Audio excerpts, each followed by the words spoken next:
In the sky, it's a bird, it's a plane. Flying high, I emerge through the flames. Have no fear, I'm here, so stand back. Melanin activate, the name is super black. In the sky, it's a bird, it's a plane. Flying high, I emerge through the flames. Have no fear, I'm here, so stand back. Melanin activate, the name is super black. Imagine that, a future that's super black. Long as your skin brown, your superpowers intact. What would your powers be? Just hope it ain't super whack. Spatial manipulation, create a portal that's black. Maybe just super speed, time travel to run it back. Or cheat manipulation to keep my spirit intact.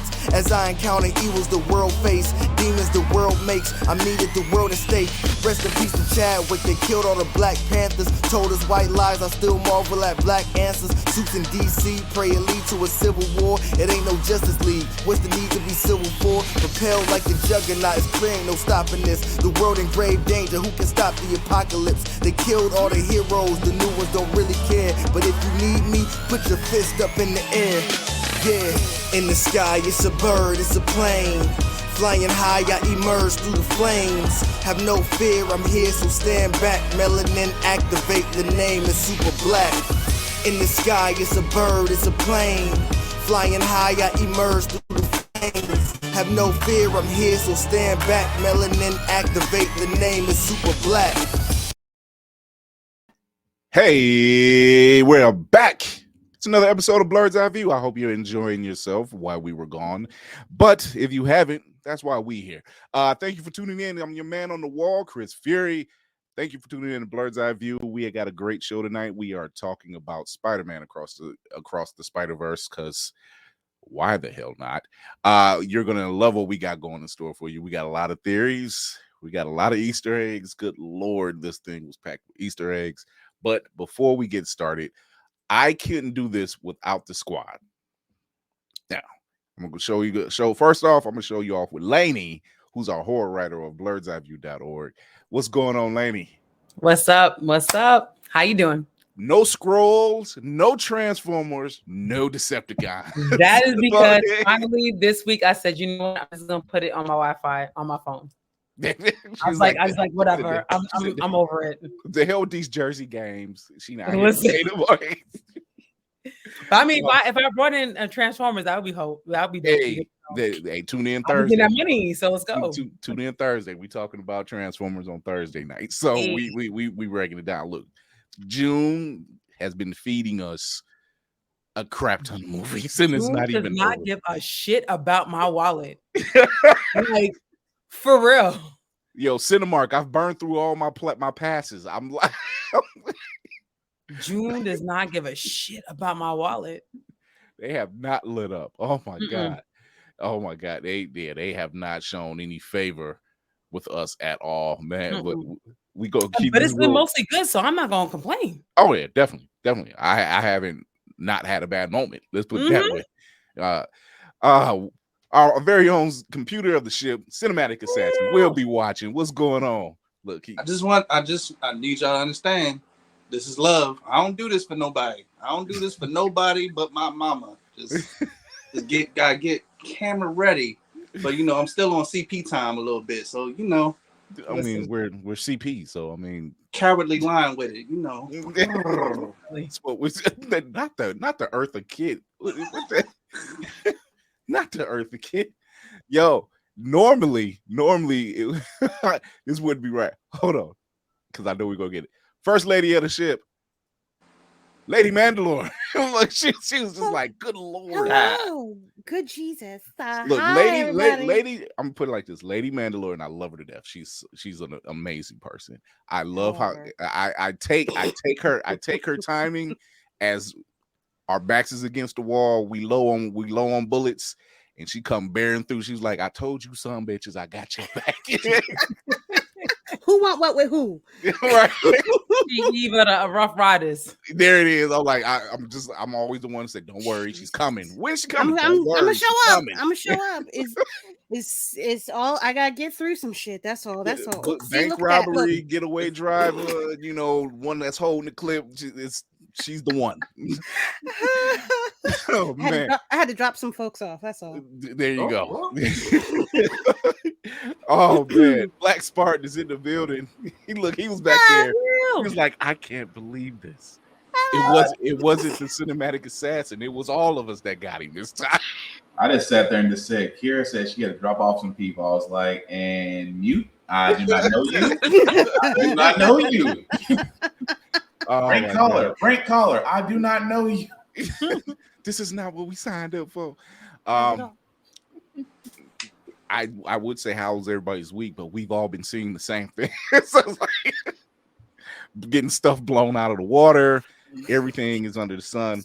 To honor today's momentous occasion. Wait, hold on.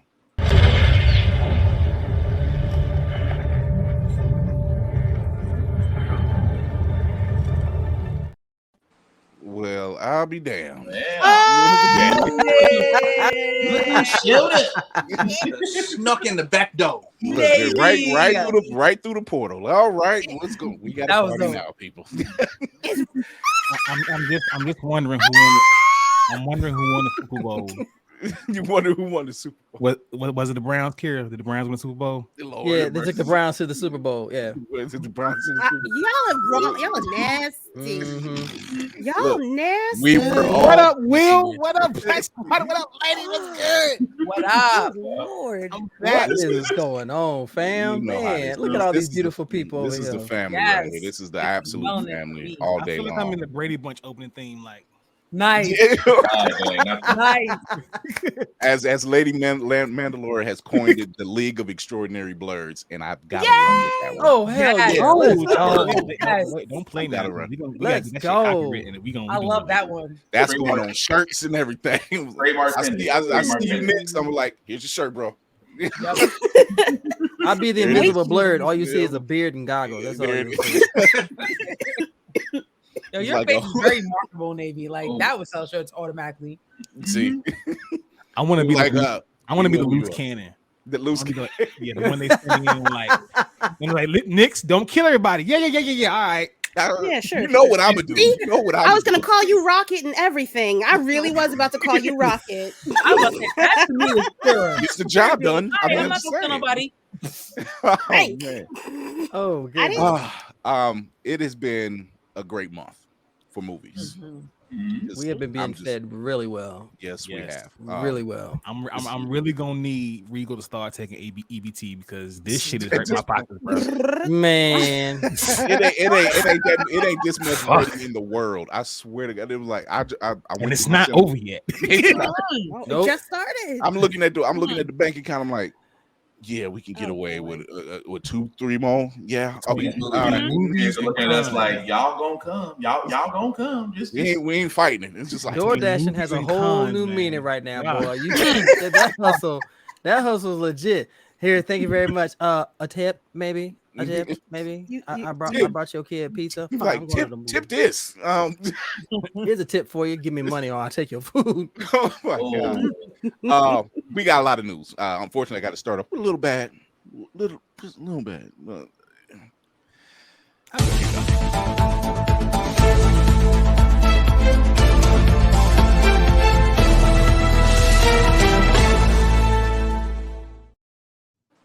Our very own Prince Neymar Tanak Huerta was accused of sexual allegations by a Latin saxophonist. He's actually answered those allegations.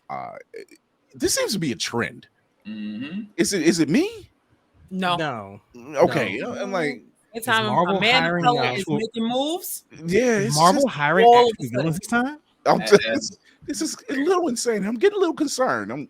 The reading out the Ezra Miller playbook. Sorry for Kevin Feige every time he opens up the paper, like, God, just one day. One of them times he takes off his hat. He's just like, son of a bitch. All I gotta say is, whoever they cast Dr. Doom, nigga, you better be careful. You better. Whoever cast Dr. Doom, they gonna have a full on conference. Like, look, 24-hour surveillance. Give me your phone. That is going to be real. Look, Tom Holland sitting there like, It ain't me. Glad it wasn't me. Just imagine that round table. I was worried about him. He ain't done. He ain't stupid. He ain't gonna do nothing losing there. Nah. He said, I ain't messing with Spider-Man. Baby. He's on. We already know anybody anyone melanated is going to be targeted because there's a threat out there against anybody who is talented and melanated, and black folk is running roughshod over the industry and doing it with grace and dignity and making it look good. We're talking blinging out. It's like, here's a script for you. It's a blockbuster. You better get my royalties, or Ray and JoJo gonna come after your monkey ass. Speaking of melanation and over doing the most, shout out to Tyler Perry for buying BET and VH1. We black on. Oh wait, I'm sorry, a double down? Yeah, I didn't know down. He was like, he's like, you know what? Throw that in there.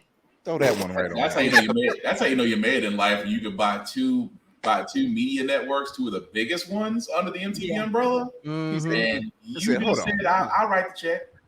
Now, see, he already has 2 of the Infinity Stones. Eventually, he's going to and have all of Viacom. Look at this. Oh, I got to make a face off with him in the mouse. Damn it. Nah, his gauntlet is the wig from Medea, so he just each one is like a hairpin. Each one's a hairpin. He's putting up that whole Thanos line. Fine. Hey, listen. Just take a whole new meeting. I want to say real quick, Mr. Perry. If there's any videos you find of me making fun of your wigs or various, it does not review the views. Various shows. I just want to say that that was a deep fake. It was not me. That AI is something else. I tell you. In Jesus' name, amen. To add to that effect, that's not like you need to scrub your shit. That's what it sounds like. No, to add to that effect, I may have said some off-color things about you in the past. I was going through something at the time, and I was getting therapy. So our cousin Nick has a gluten allergy. You know, they both had the same kind of gluten allergy. Nah, I'm old. I don't give a damn. Mercury's in retrograde. I said what I said about Shamar Moore's wig. Come on, Tyler. Okay, so Shamar Moore's wig aside, he redeemed himself in SWAT. Now he redeemed himself. You know. Yeah.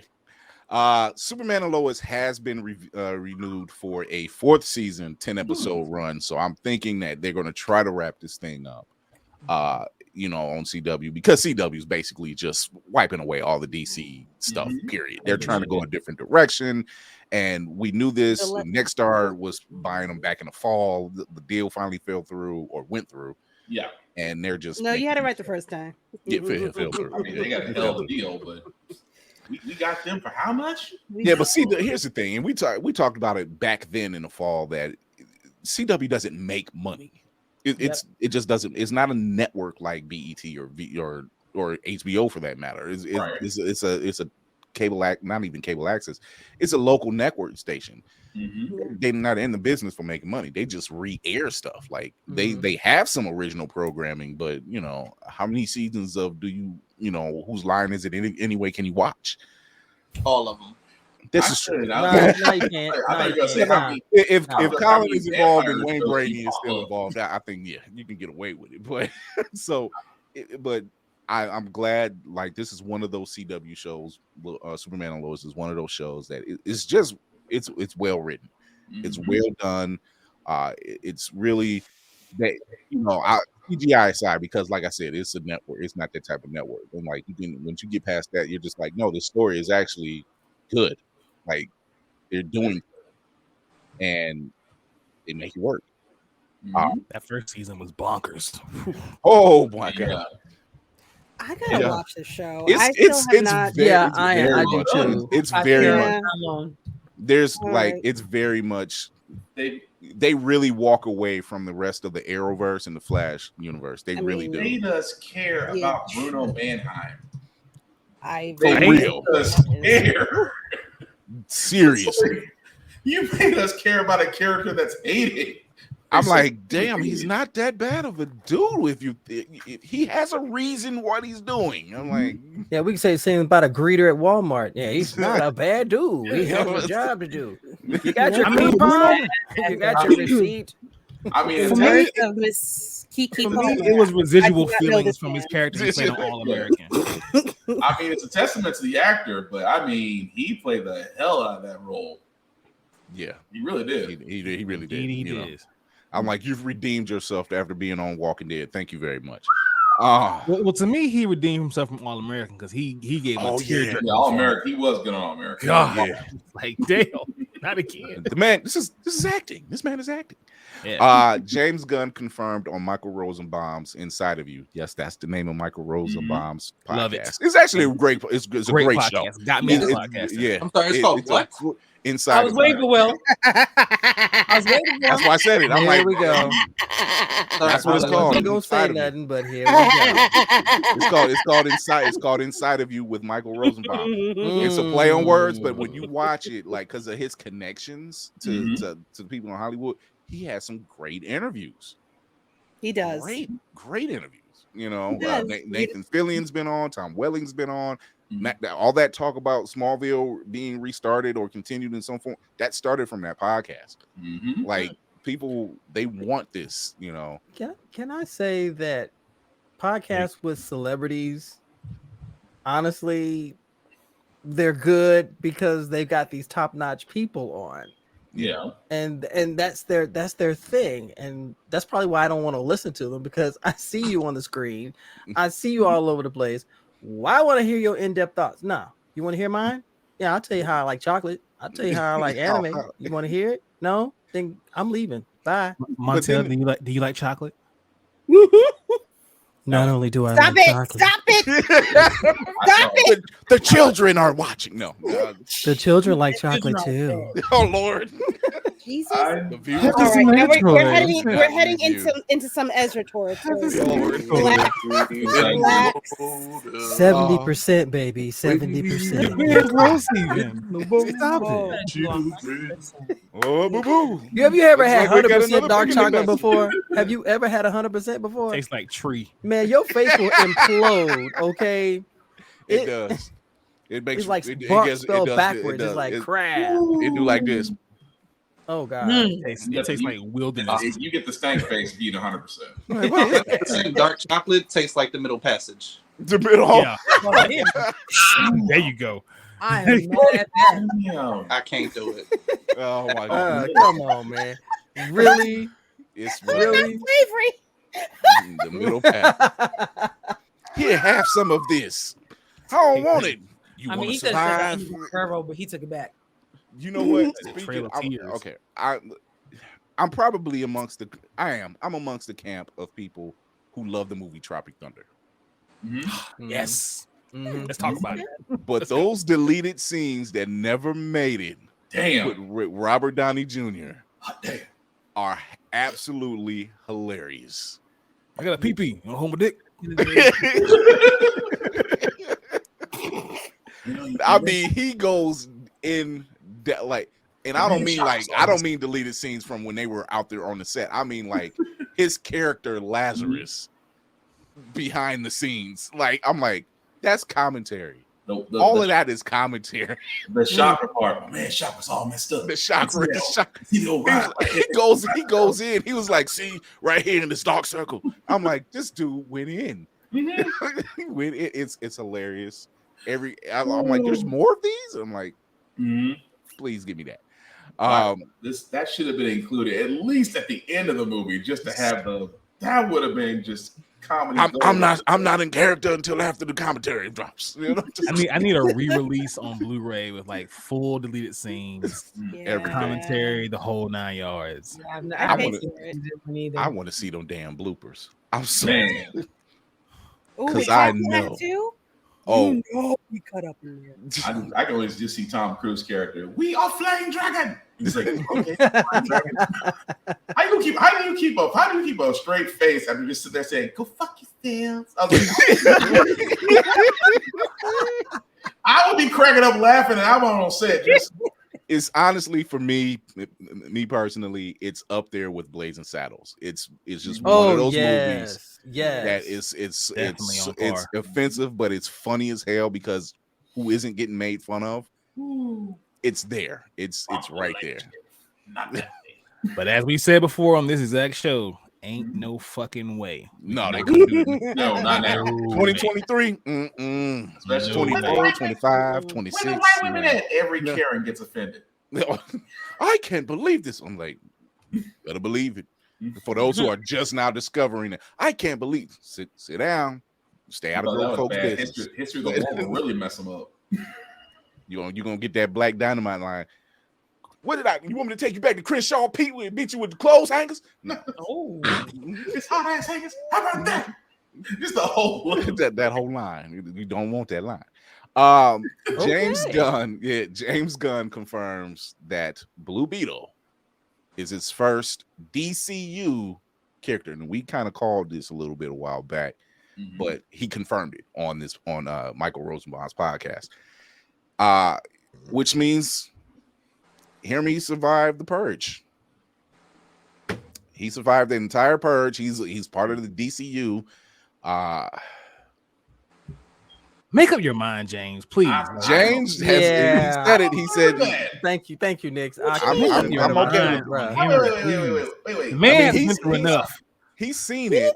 He loved what he's seen. You know, he also wasn't sure himself because he's not hands-on with the filmmaking process of that one.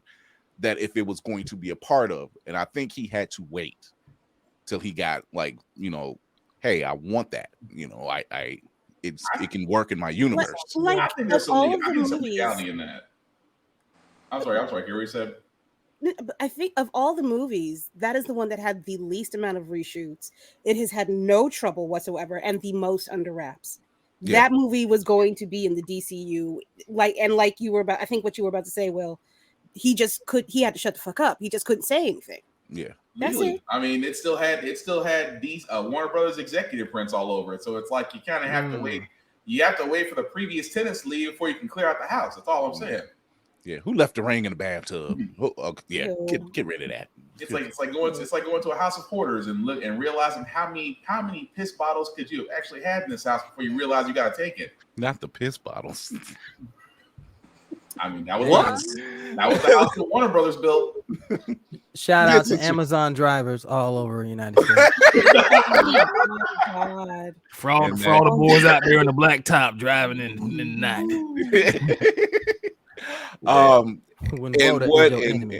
What we kind of knew was going to happen. Marvel has been a lot of films are being delayed right now. We know that.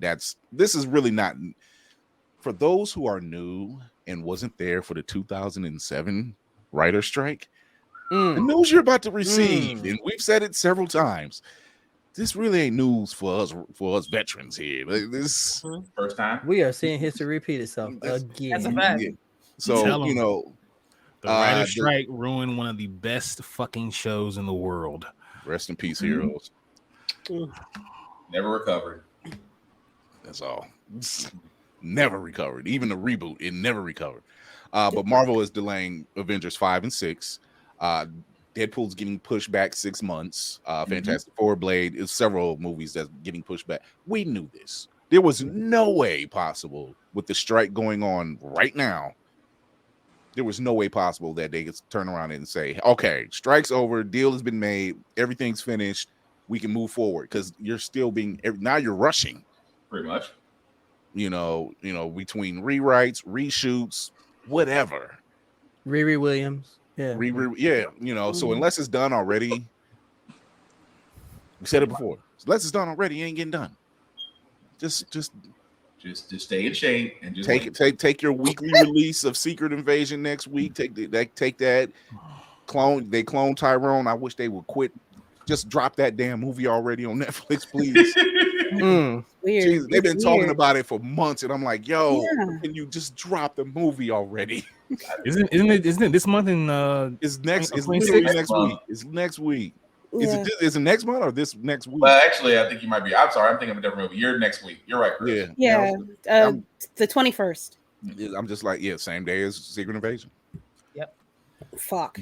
We're staying indoors. And speaking of Secret Invasion, anybody go to the secret website? Yes, I did. I actually showed it. I didn't show it live. Sorry. Thank you Thank you, Jordan the Stallion, for the password. Yo, that was on Jordan point. the Stallion Thank you, is the sir. absolute man. That man needs respected at all times. Come here. Let me tell you something. And I'm just like, I'm listening, bro. I'm listening. Whatever you got, I'm listening. He looked like anybody else when he does until he Come here, speaks. get And you close. see nothing Not but that close. knowledge Back come up. out of him. How you say it? He said it's not like I'm gonna put my glasses on and tell you the password. I'm like, yo, I got you, my guy. Got you. Yo, I screenshot a joke. like- Like, yeah, I'm not gonna forget the password either. That man knows too much. Yeah. No. He knows just enough. Protect Jordan Stallion at all costs. Like the brother is giving us what we need to know. So, but yeah, there's. See, I told y'all this platform is gonna give the news. It ain't gonna talk about a certain cinematographer who thinks he's a fantastic director in a certain universe that's dead already. Just saying. No comment. We don't want to wake them. Shh! You're waking the neighbors. Fuck it. Rattle the cage. Do it. Not Tafari. He said, not Tafari saying, hear me out, Jordan's a scroll. Really, Tafari? Really? I mean, he might. He might Really? He might be for us though. He might be on our Wait, side. Hey, wait. he's on our side. That might explain my ex-wife. Oh, Lord. The burns. Tender. Shots are not fired for real. Will, don't you text me? Don't you text me, Will? Don't you say a goddamn He's thing? doing it right now. It's already gone. Hey, Don't you- hey. So to me, I do not have my iPad at my side. So if anybody texts Kira some craziness, it wasn't me. Oh my right God. now. He went to go get it. Stop, Nick. Put it down. It's always something with us. Hey, this is what we do. So we're gonna take a quick little break. After the break, we are gonna be talking about Spider-Man Across the Spider-Verse, the theories, Birdman hands. the bagels, the black solidarity, all of it. Ladies and gentlemen, Talk about Lady it Mandalore all. has broken. It's going down. It's what we do. I see And- cracks going down the forehead. Oh, here we go. Get it. We'll be right back. That's the Montel. See, the skin is bubbling. Do you like your pancakes patted, your biscuits buttered, your cakes fluffy? Then you should get Mother Butters. I put that on everything. Pasta, veggies, rice, and everything nice. Mother Butters will get you right. Oh yeah, GMO free, and for those who are vegan, Mother Butters has a non-dairy option. That's right. There's enough Mother Butters for everyone to enjoy. Get Mother Butters from your local grocery store. Hey, man! What you doing in my kitchen? I was eating. What commercial? Hi there. This is a commercial break. This is your reminder to peep the podcast on all platforms and drop them a follow. And these are some more popular episodes that you can go ahead and check out after this one. Okay, I think I bought them enough time for whatever they're doing behind me. Cut it, Chris.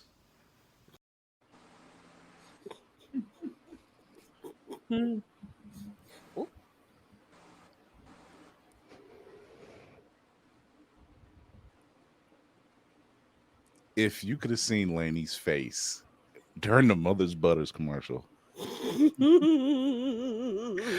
look she had was like, oh my God. Oh. And I've seen it before, but just sometimes it just hit me different. You never know which one's gonna pop up. And then Cinematic Assassin is hitting the brush as I'm doing the speech. So I'm like, that would be great if he was shooting a commercial. I'm doing a voice and he looking at the butter. He's just brushing his beard. I'm just like, y'all don't understand out there who's listening and watching us live. There's a lot of stuff that goes on. There's way Look, we were watching Space Ghost Coast to Coast in Laugh Olympics before this show started. So I mean, yeah, it's Laugh Olympics that brought it really back. I don't think the world is ready for the behind the scenes of this episode here because I'm just imagining when we call cut the shit that's gonna go down. Oh, wait till I figure out. Let StreamYard allow me a way to just record all this stuff. Stop and record again on the same link. It's a wrap. It's a wrap. I'm like, oh, y'all want Blurred's Eye View After Dark? We gotta put it on Patreon. There it is. I was like, Patreon, straight out Patreon. I'm like, Blurred's Eye View After Dark. You say Patreon, OnlyFans, or something? I don't know. Say less. Really, Will? Really? Yo. Wow. Okay. Really? Wow. And as we speak of it, Un momento, por favor, ladies and gentlemen, we have a comment here by one of our esteemed hosts in the show. Let me tell you, it is a shit in the bowl. I'm telling you right now, shit in the bowl. I'm telling you, if hit the chopsticks, it's nom all night. Okay, the things I couldn't share. I couldn't share. This is why it pays to watch us live, because you just never know what's going to happen. It's scripted ish, if that makes some sense. Because I'm just heavily on the ish. Heavily on the that's ish. Capital letters, okay. So it's scripted. So this movie opened up to what, almost 180 million, I want to say. Gangster. Oh my God. Miles Morales is back. The soundtrack is back. Ooh, fire, banging. The Easter eggs are aplenty. It's so much going on in this movie. There's MVPs. Good Lord, there's MVPs. Shout out to Hobie Brown. We'll get to you in a second. I swear I couldn't wait to say that one. I couldn't wait to say that one. But let's talk about it. Spider-Man Across the Spider-Verse. We have good old Miles Morales from Earth 1610, who's voiced by Shamik Moore.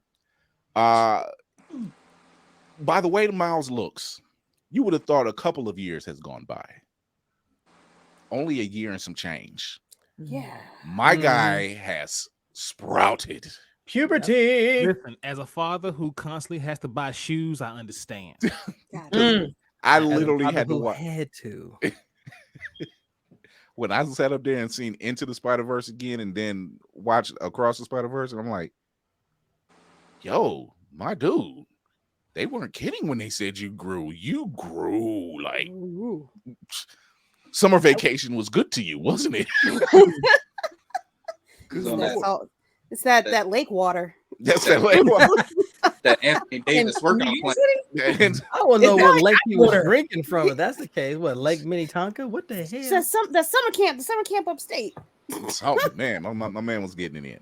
So we were introduced. Obviously, we were introduced to Gwen Stacy. It started off differently this time. It started off with Gwen's story, going back home, dealing with the aftermath of the first film, missing her friend. It starts off with her origin story, which is just as tragic, and going forward. And then this is what I love: the animation with her drumming. How just gorgeous. Wild it was. I'm just like, you guys, yeah, you already got the Oscar. We're not even 10 minutes into this film, and y'all got it already, because I'm like, you're hearing it, and she's telling the story, and you can tell she's zoning out. She's zoning out and just drumming. And the whole time you're just like, you kind of feel that, kind of. If you're black, you definitely felt it. There's something about black people. We just they still prove that. Musical is there, and it sat different. It sat so different. So here we go. Good old Jessica Drew. Well, first we'll start with Gwen. Yes, we'll start with Gwen. Boo. I mean, okay.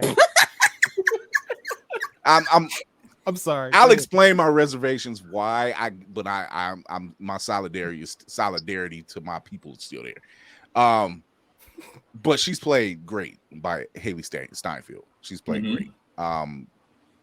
She's graceful, and that's the other thing you notice. when she's web-swinging, how graceful she is. You know she's wearing ballerina shoes when you first see her. When you see her, pretty much it's almost a year later, she's wearing Converse.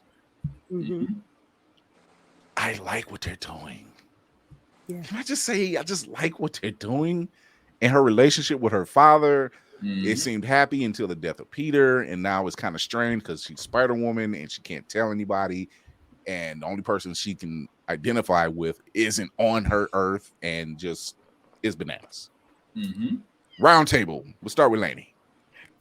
Freaking Lainey. No, Lainey. No.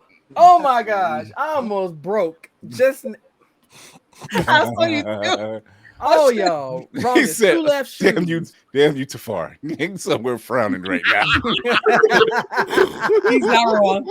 He's not wrong. My man, are you find that suspicious? No. I'm just reading the private chat now. I'm sorry. I told you. Keeping a straight face tonight is gonna be ass. Okay. It's gonna be very challenging. Maybe we should have a cup that takes up the dollars or whatever for every time somebody breaks. Yes. Like everybody can't be the Sami Zayn trying to get the bloodline, the brick character. No, it just can't. It won't work. Can't do it. I already feel Uzi next. What you think? What you think so far of Gwen's introduction? Oh man! First of all, I just like the change of pace. That's I mean, like when you see Spider-Man, you already know the story. When you see Miles Morales, you already know the story. So it's just like there was just like a change of pace of feeling like I'm seeing something different to start with.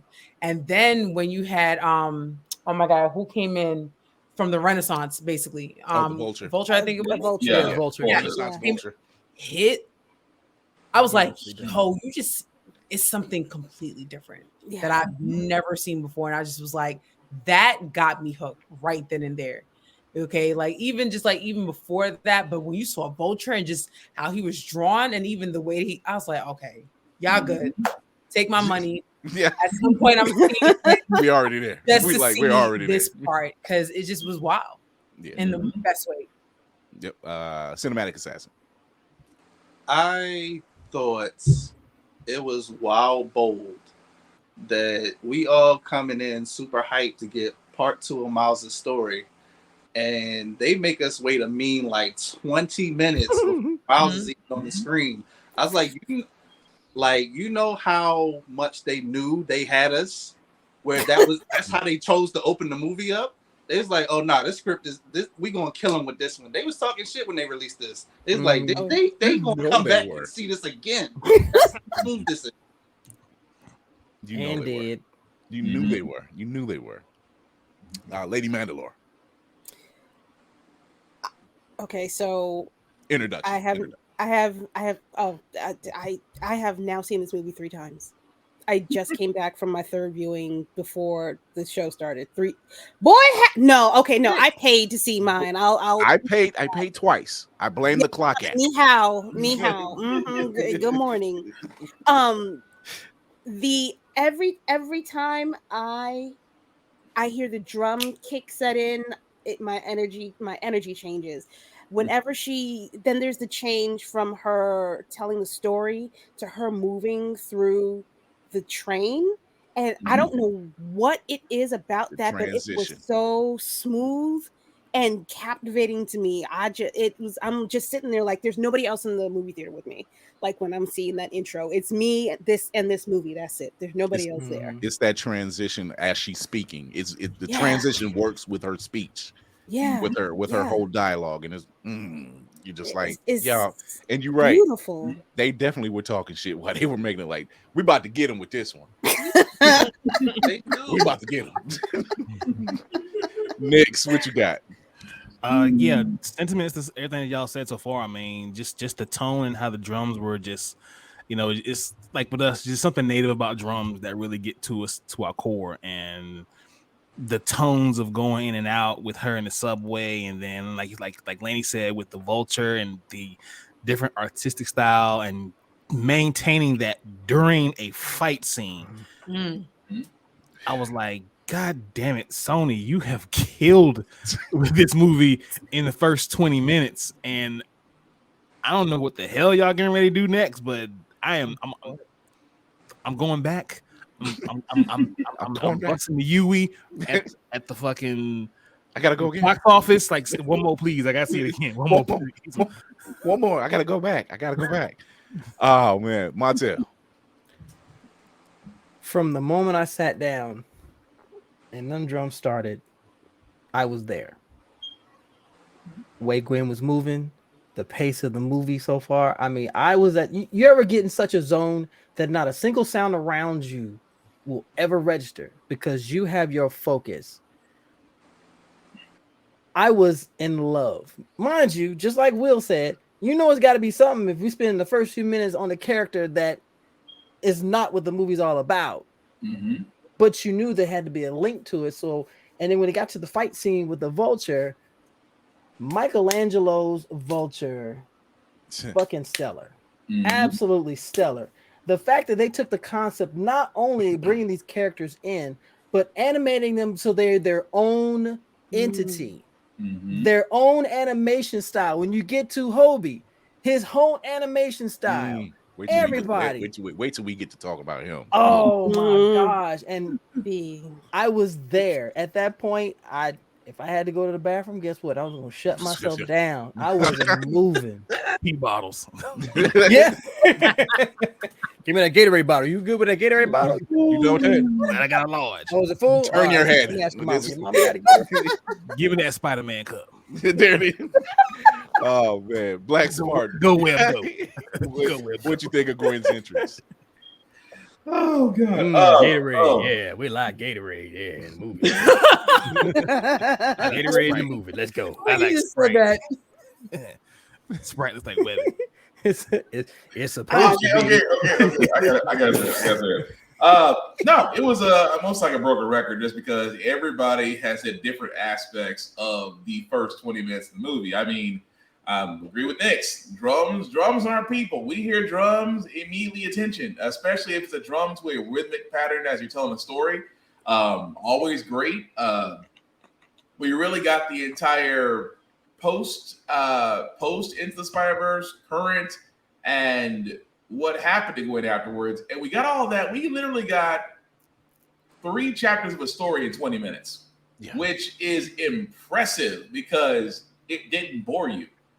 It didn't bore you. You didn't look off. You didn't check your watch or your phone. You stayed glued to it. And I forgot who said it. I'm sorry, like Will said, you didn't even get Miles Morales until almost damn near 30 minutes into the movie. It's almost like we forgot he was there for a certain extent. Mm-hmm. It's almost like the story was focused around Gwen. So it was a very great attempt at misdirection, at the same time still entertaining, and you couldn't be mad with it. You knew you were in for a ride when you saw those first 10 minutes. So yeah. So in the first 10, 15 to 20 minutes of Gwen's introduction, we also get Issa Rae's Jessica Drew Spider-Woman. I love some Issa Rae. Just hearing her talk, I just wait for the sarcasm and everything. Yes. I do. I love this sister. I love her. I love what she's putting out there. Yes. And it's a badass Jessica Drew. And it's a pregnant Jessica Drew. And she ain't taking no shit type Jessica Drew. And I'm all for it. What does everybody start for?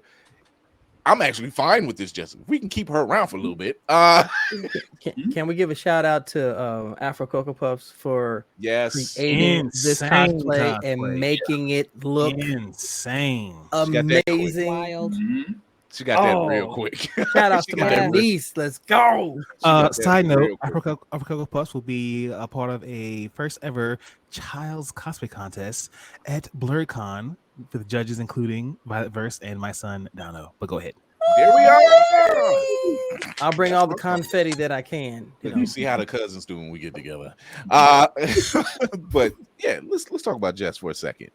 Her introduction, along with Miguel, this one right here. Yo, my guy, Oscar Isaac killed this. He in a killed Marvel this. 360. He did. Very In much. so many ways. You're just like, okay, badass, nice move. Getting shown up a little bit. He was like, you obviously don't like calling for help. That shows, but but you called the right person. So there's that, which turns out to be just one. These scenes that they're doing in this film, these action scenes, we already know we in for a wild ride. We already know, just that one right there told it, and you're just like, damn, this is tight. Yeah. It's tight. You're not here to play. You're not here to play. And there's that whole speech afterwards. She's here by herself. We can't use her. He got guilt tripped into taking Gwen on. That is what happened. He got guilted into it. He didn't. That's not who he was looking for. But she was already going through what she was going through. She had already did her thing. She was already mad at her dad and still dealing with Peter's death. Still missing Miles. She's dealing right now. This girl can't do anything else. She's already revealed herself. Because what other choice she has? None. What is she supposed to do? Like Jessica said, she's here by herself. She can't do it alone. It's like, basically, come on. We get in it, and then we get our title screen. Good old Miles. He's kind of doing his thing. He's smooth with it. The confidence is confidenting. Oh my god, man, he's living life. He hocking baby powder and then turn around and have to apologize for saying baby powder. They can't all be winners, but you know what? The fact that he can go in and get a beef patty, say how much do I owe you? And where he's talking, he's doing his quips. He's Miles, and dare I say, our favorite Spider-Man. You should. Yeah, there's a level of like Lady Mandalore said, level of confidence there. It's all right. My man is feeling himself, and I don't mean that in a bad way. He's there. Like, he has realized he is him. Yeah, yes, he has arrived. Yep. Yeah, and go ahead. No, I think I've heard this two separate times now. Once coming out of the theater, and I think when we were talking about it, people are legitimately leaving the theater saying this is the next generation's Spider-Man. They don't want Peter Parker beat to death. You know what I mean? Emotionally, mentally, physically, for the rest of their lives, like for the next 30 years. They want Peter to be in the street. And oh God, Jesus Christ. Yeah, Miles is growing. What is spider hair on spider leg hair on his lip? Yeah. His hormones is going a little wild. A little wild? The boy's 14. No, Okay. 15. Who else 15. I'm sorry, 15. 15. He's practically an adult. And I'm like, dude, you're 15 now, dude. You can't even rent a You car. grew a foot. You grew a foot. You grew like you're fine. Hey, motherfucker, you look 30. Who in here has teenage kids age 16 and up? You already know you are about to be in for a journey. Nix has just started his. I did it twice. Oh no, I've already done it once, and that was with a girl. No, a girl is not. That's a different journey in itself. That's not. I just look forward to the day he tries to challenge me. Put it away. You're right. You're tired of seeing from Peter having a Parker. girl. Yeah, you're tired of seeing. Yeah, Alicia, I suffer. agree. You're tired of seeing Peter suffer. But here's the crazy thing: we get introduced to the spot. Very funny introduction. Pretty cool fight. Kind of standard. He thinks he has him. Has to go to a parent-teacher conference. Did anybody else pick up the message during the parent-teacher conference that so-called Kira got a Stewie going on over here. I don't. The suspense. And here's the thing. So during that scene, she's like, Miles is very smart. He has good grades. He has great grades. The only reason why he has a B in Spanish is because my man speaks Spanish. So he's probably skipping those periods, and he's learning. So he's to whoop somebody's ass. I don't, like, of course he's gonna have a B. It's not because he doesn't know it. He does. He's just like, I don't need this. I speak it fluently. It's just like I don't know. I kind of like his mouth kind of snapped. Yeah. Well, because it should have been an A+ in our eyes. But the fact is, yeah, my man speaks it at home. Is not what she's thinking. It's like my man. I'm like, why am I taking something I speak? So I'm a clue y'all in on something, only because I live in New York, and that's basically like the second language here. That is the standard in New York City. There are a billion kids that all speak a different kind of Spanish, and I don't mean to use that phrase like that, but that's what the New York school system will say. And because it's not the standard Latin, European fucking Spanish, whatever you want to call it, they will fail them because it's not proper. Whatever the fuck. Yeah, it's not conversational. Spanish. It's not the King's Spanish. Right. Yeah. So the conversation that went on in that guidance counselor office is the best case scenario for a lot of kids that speak Spanish. As their secondary language. And that's why I agree, because there's different slang for it all. So depending on what borough, what set, what family, what ethnic background you come from, you're going to have different levels of slang in a basic level of Spanish. So trust me, you have two kids, they're both speaking Spanish, but they're exposed in two different environments. So their conversation coming together is going to be wild.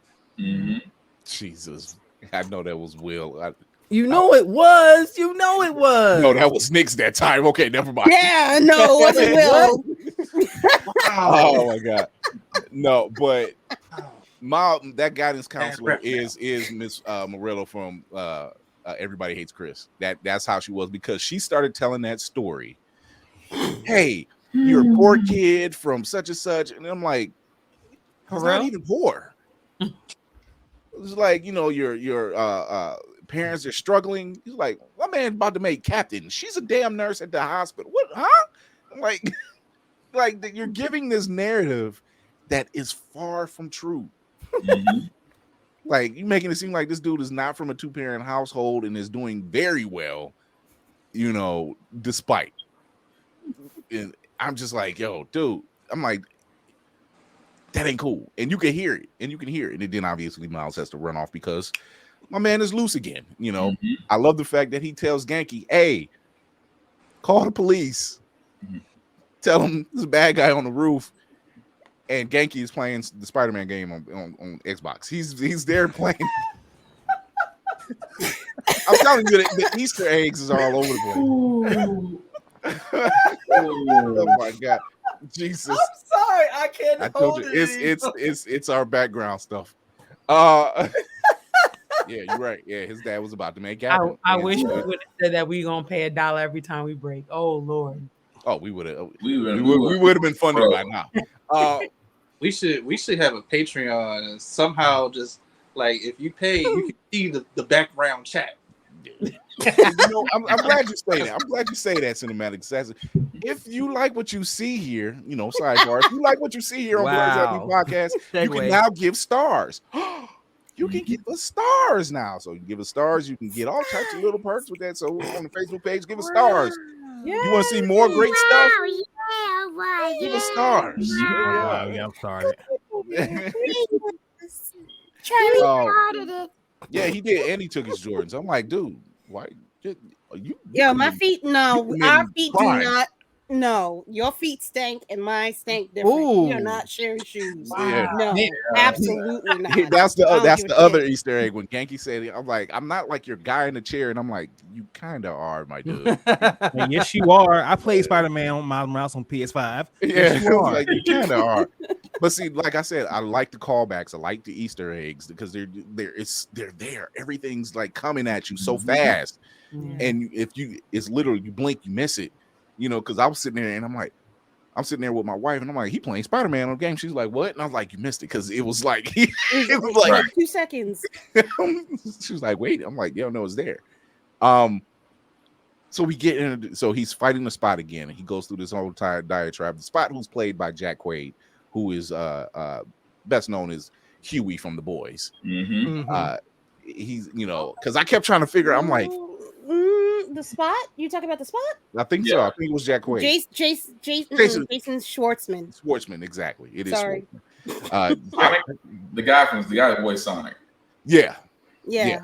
No. That's Ben Schwartz. No, because I kept trying to figure out who he was, and I'm like, that's not Alan. It's all white guys. Y'all look alike. it is. Wow. Wow. Ladies and Still gentlemen, they give the have stars. resemblance. That's right. They have resemblance. Still give the stars. They all But I'm relatively on my best behavior compared to Nick's, so just do throw it out there. Do I ever behave? I come over, man. That's a fair point. So you know, Miles is going through his whole thing. Here's my thing. Oh, Gideon, got you. Yeah. G-Man. So during, you know, so he's told to don't forget the cake for his dad's party and everything, which he didn't. You know, whether it was last minute or not, he still got the cake. He was just late, and I'm like, why are y'all mad that he's late? I would have understood if he didn't show up at all. My man was running late.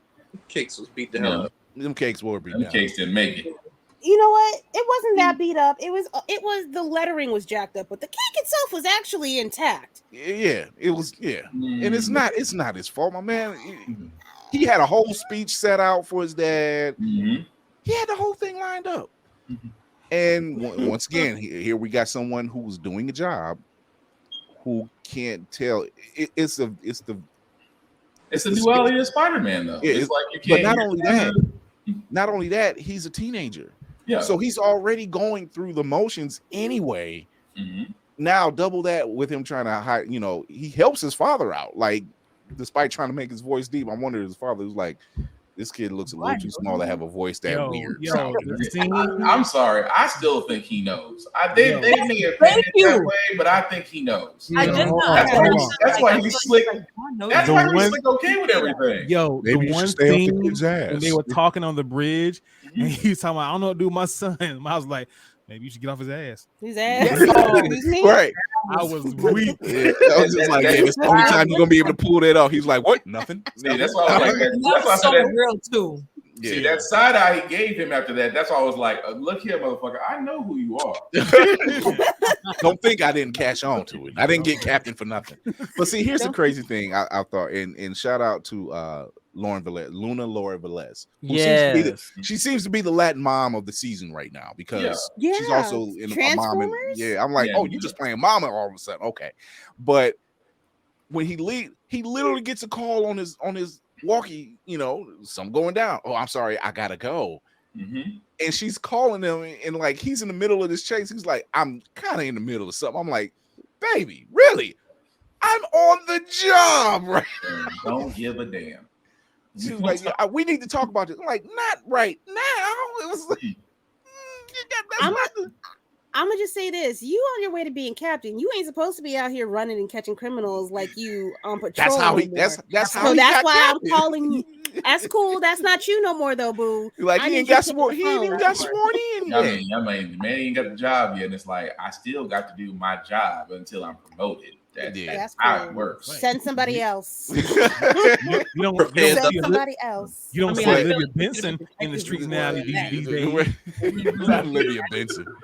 But I like the fact that, you know, Brian Tyree Henry is doing a fantastic job. And it's funny because the whole time he's doing the chase, he's going through the portals. He's going through the water. He's gotten saved by his son and at like very last minute. And I'm just like, yo, that could have been very catastrophic in several times. And you know, and here I am on the phone with you. I almost died, you know. But we fast forward to the party, and obviously, you know, he's already given a speech thanks to Rio jumping the gun and grabbing the mic. So she's grabbing the mic. Now he got to grab the mic from her. So now he's got to finish. So he's giving his speech. Had it just been just a few minutes later, Miles would have been there. Yeah. Miles would have been there, you know, but it was a moment in time, and they gave a speech. They were upset. Kudos to the DJ, also MVP. As He they were tried. getting, as he was arguing, he was like, "Let me turn this music up real quick. It's starting to get a little too loud." You could not find enough Earth, Wind, and Fire to drown out that argument. He got bad. But here's another Easter egg. The number 42 is very prominent in this one as well. Not just the first film, but this one as well. The reason why is, in just from Miles' perspective, 42 is the number of Jackie Robinson, and who was a superhero in groundbreaking in baseball. And Miles is a black superhero in a groundbreaking position in being a superhero. So 42 is very prominent, and he was wearing the number 42 jersey, and the portal opens up. It's Gwen. And so he's like, you know what? We're going to go swing around for a while, kind of catch up. You know, he's still feeling Gwen a little bit. It's there. You know, they miss each other. They're talking. They have their speeches and everything. But she ain't there for the reason he thinks. He doesn't know that. At the time, we didn't know that. And it turns out she's there spying on the spot. Or, you know, and so she disappears for a second, places her little spider tracker, goes back. They're just doing their thing. They're going through the routines, the music. They're doing great. Soundtrack season is here, baby. I don't know what it is. All these movies are great soundtracks. Somebody's been paying attention. I'm gonna be downloading this and listening to this on the way to San Diego next month. That's for real. Look here. I got Guardians lined up. I have Spider-Man lined up, and then I have Transformers. All of these soundtracks. Can I just deviate for a second? Because Transformers was giving me absolute life in the first 15 minutes. I'm not gonna lie, I was diddy bopping real hard. And it said 94, and I'm like, you said 94, and I was like, wait a minute, hold on. The era. That era? You gonna start with Cream? You better hope I don't get up right now. Doing whole thing. Oh, with the hoodie on and everything. Hey. I throw the 8-ball jacket on so damn fast. Yes. So, and we'll be talking about Transformers Thursday, so tune in for that. But it was nice to see him kind of catch up and kind of go through their thing. And they go through the speech, and Gwen literally says, in every universe, there's a Gwen Stacy that Spider-Man likes, and in every universe, it doesn't end well. And she's not lying. Nope. It never ends well. It's the only honest fucking. Yeah, we'll get to it. Said the whole time. Girl, I hear it. I hear it and I feel it. Oh, my microphone's quick. In the midst of all that, the Spot, gets lost in himself. He literally kicks his own butt into himself. You gotta see it. By Miles calling him the villain of the week as a villain, I thought it was very disrespectful. Yeah, that was a burn. Very disrespectful. Like, to say that he's the villain of the week, so you mean of this week, I'm not the only one, and I just happen to be the best one this week? That man with the Last Dance with, though, I took that personally. Damn, right? He took that personally. It was like, so disrespectful. And it's always something about the bagels. So he figures it out. He figures out, oh, I can go to all these universes. Oh, goodness. And one of the universes the Spot goes in is the Lego universe. Oh my gosh, yo! I giggled like a kid. So did I. Hold on a second. So many ways. So many ways. I can't remember the young man's name, but he's 14 years old, and he animated that entire scene. Yes. Oh wow. 14-year-old black kid. Yeah. Is it Jason or Jonathan? Something like that. Something like it is. It's something like, but animated the entire, because he did a trailer version of the movie, and I guess the gang and Sony seen it and was like, yeah, this is great. Get this kid on board. Matanga is his last name. That's it. And it was Rio did shame me. I'm looking at the private chat. Rio did shame me for the white girl, for the right girl stuff. But he realizes, he can go through all these different universes and everything else. But not just the Lego Easter egg, We talking about Mrs. Chan over here. Right. Yo, Yeah. yo, I Unfazed lost my Chin. mind when I saw her. I said, "You gotta be shitting me." I said, Mrs. Chin? And my wife was like, who? I'm like, from Yeah. Venom. I'm like, Yep. Villain. When I saw that, I'm like, okay, what else are they about to do? Right. We thought Yo, This is the Heart- first I was expecting Tom Hardy to come around the corner. I ain't gonna lie. Thank Like- you. I was like- too. like This you was a breaking much better- dimensions already. Like what else? What else? all I said to myself, I said, this is a much better tease than what we got in that third Spider-Man film. No Way Home, yeah. In No Way Home. Yeah. This was a Yeah. much better Mhm. reveal, because I'm just like, this, you do it like this. Yes. And It yes, wasn't about, it wasn't about she trying was to thrust in your face on world building. It just was there. Yes, she was. Yes, Yes. so unbothered. Right. He Totally unbothered. Like, unbothered. whatever, man. Totally. I want She is G at this point. She's G at this point. I She's aspire. like, I literally just seen this guy come in Unbothered like 2 level. weeks ago, bite somebody's head off. You think this is something new to me? There you go. She literally was possessing Venom for a while. Yeah. At that part, when a symbiote has possessed you, just to transfer you to your actual owner, You become a and little she's dead inside. unfazed. Right. Hello, Mrs. Chen. And I was like, dude, you pay for the rest for the Venom voice. You pay for the rest. You can tell in the movie because when Miss Chin popped up in the theater I was in, I heard a bunch of people say, "Who is that?" And you hear him going, "Blasphemer! You don't know who that is? Sacrilegious!" That's exactly And I how was you saying the wanted to say. same thing. I'm like, you saw Venom, you know who she is. Like you realize people like when you watch Marvel, you have to pay attention to everything. Yes. Right. Everything. It don't matter what Everything. department it's coming from. If it's Marvel's, you need to be there. Yep. This is It's just all what it connected. is. But he ends up going into the universe or into the multiverse with Gwen. He follows her in there because Jessica says, "What are you doing?" You know, and Gwen is trying to tell her, "No, nothing. Where's the person you're supposed to be tracking?" Oh, and that's when Miles is like, "Oh, she wasn't even really here for me." Mhm. And at that time, I'm thinking, it was by chance. Mhm. She was sent there to a job, so she's like, "Oh, I go to go here. I'm gonna go see my boy. I got time." Which is whoever's fault that sent her. Because if y'all don't bang with Miles just to begin with, you definitely don't send his homegirl to his dimension to do shit. That Right. No. So it's not even her fault. 'Cause it would have been Yeah. like it would have went one or two ways. You could have went yourself and done it, or you send her. Because one way or another, you wouldn't have to answer to her if this is your mission. You wouldn't have to answer to her. Pretty much. 'Cause you could have easily just said, "Why didn't you send me?" Because you're too close. Yeah. Mm-hmm. Done. Conflict of interest. Yep.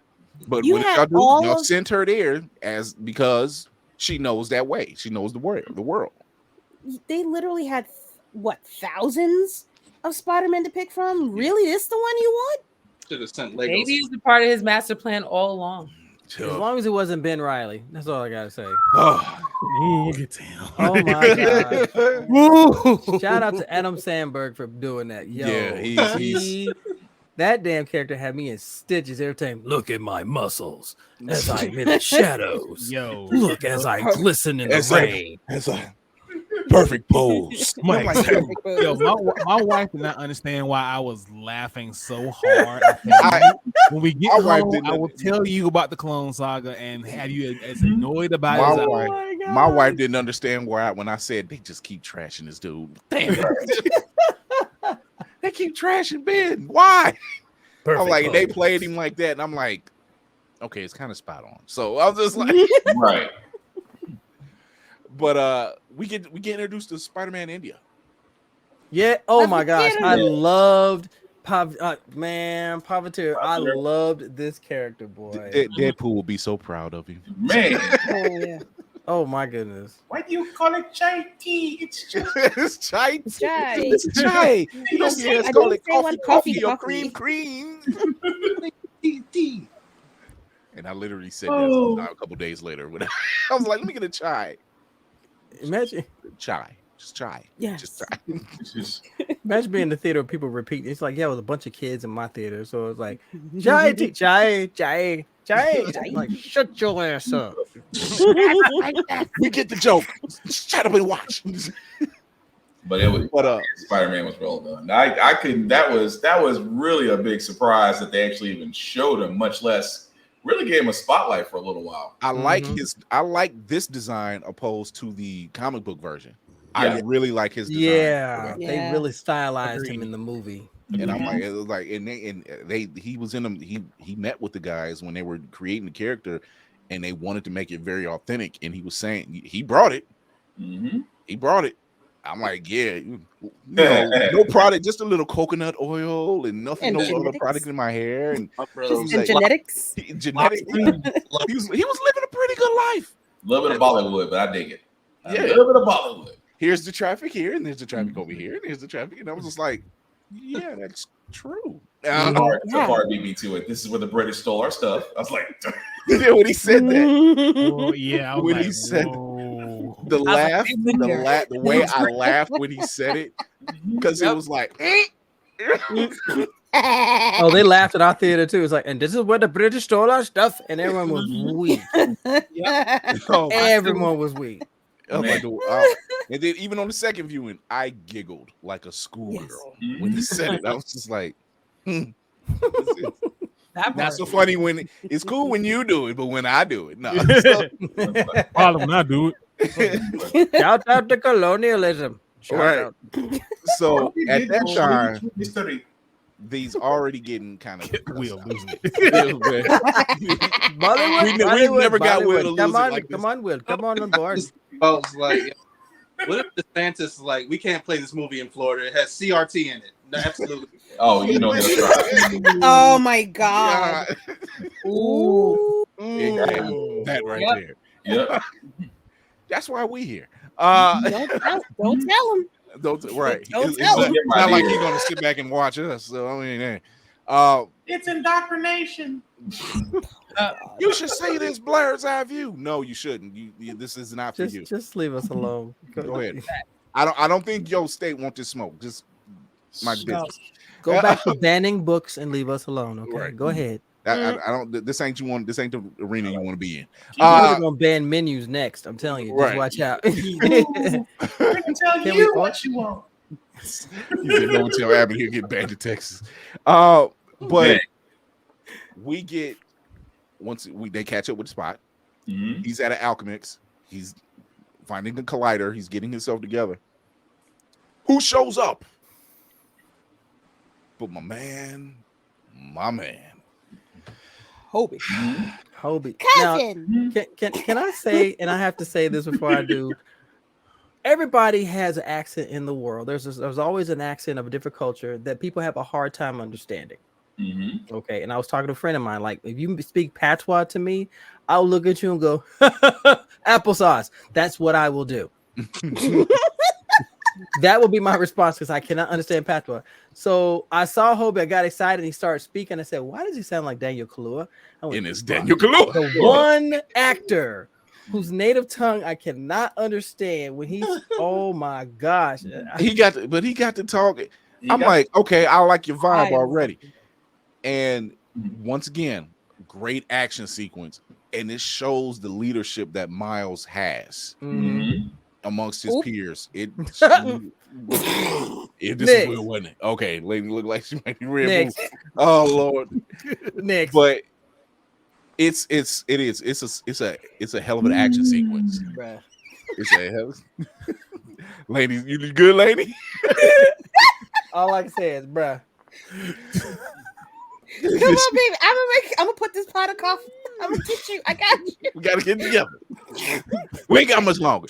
Let me get on my Amazon and order these Kickstarts for Lainey. Is that what we're doing here? But Lainey, you in Jersey? Go get that quick bump. I know that's Jesus what they do over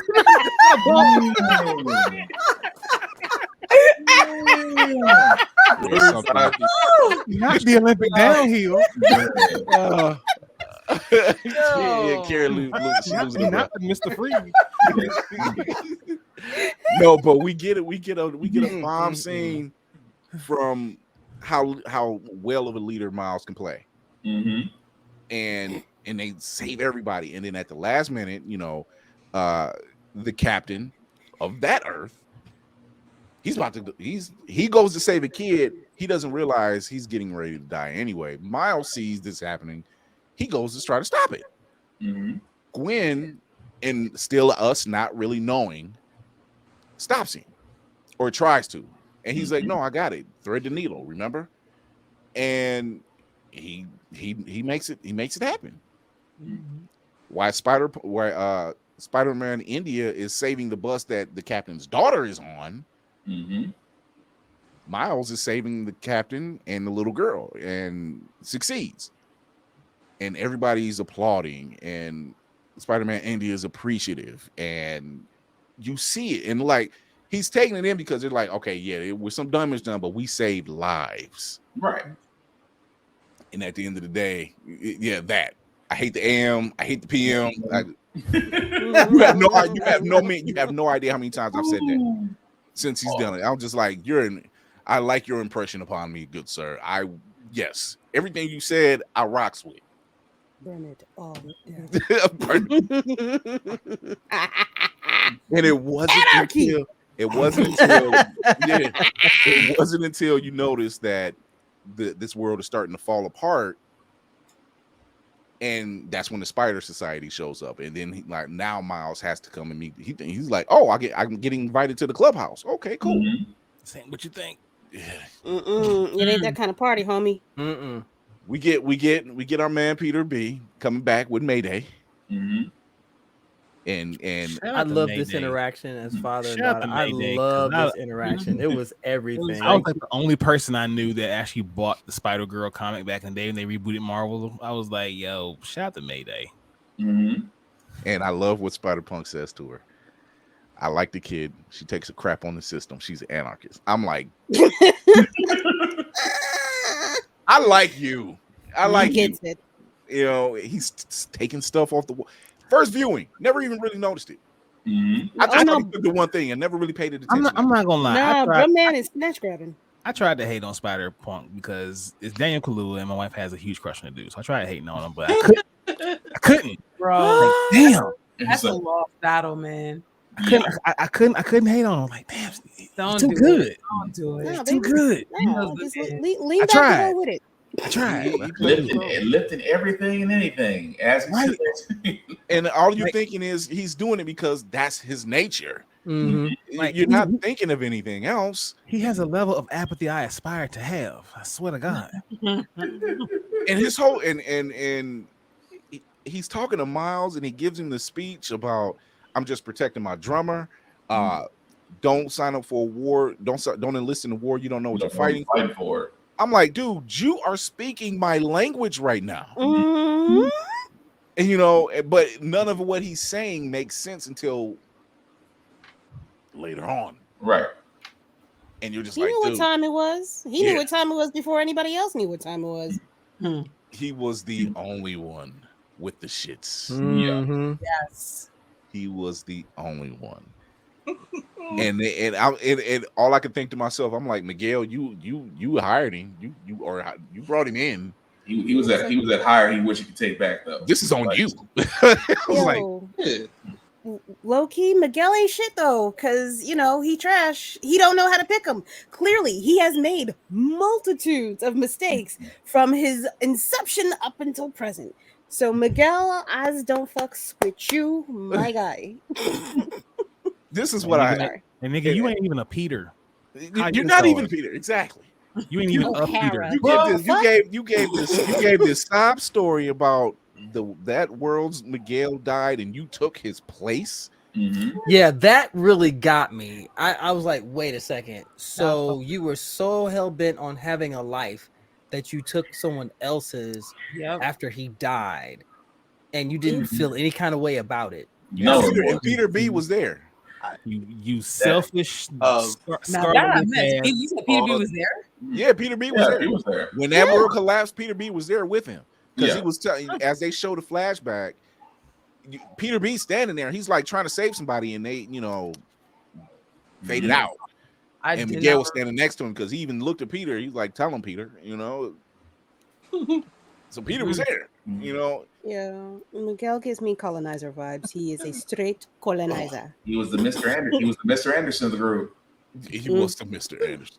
He was damn to Uncle Ruckus, but we'll talk about that later. Yeah, definitely that. That. But you get introduced to the Spider Society.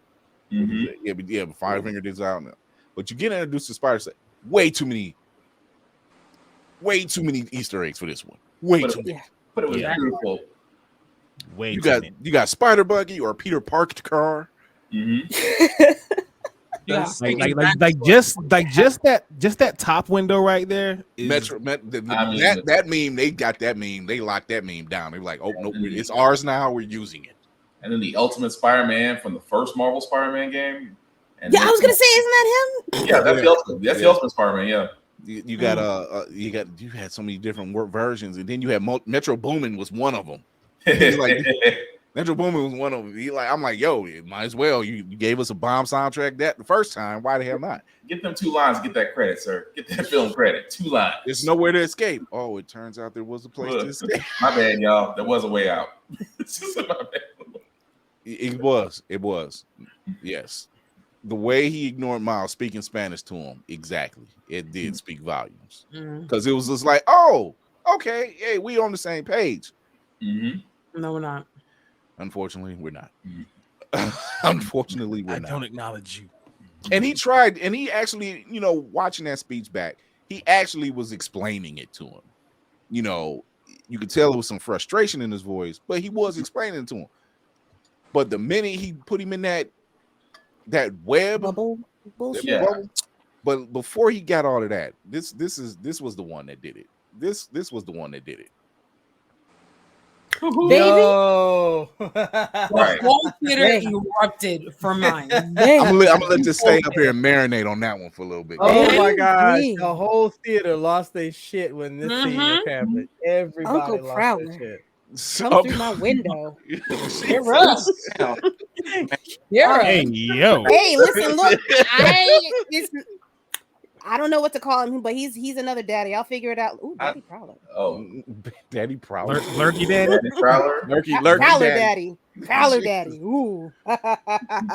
Donald Glover, aka Childish Gambino. He makes his appearance again as Uncle Aaron, aka the Prowler, and the suit looks good. Yeah, it's good. It looks good.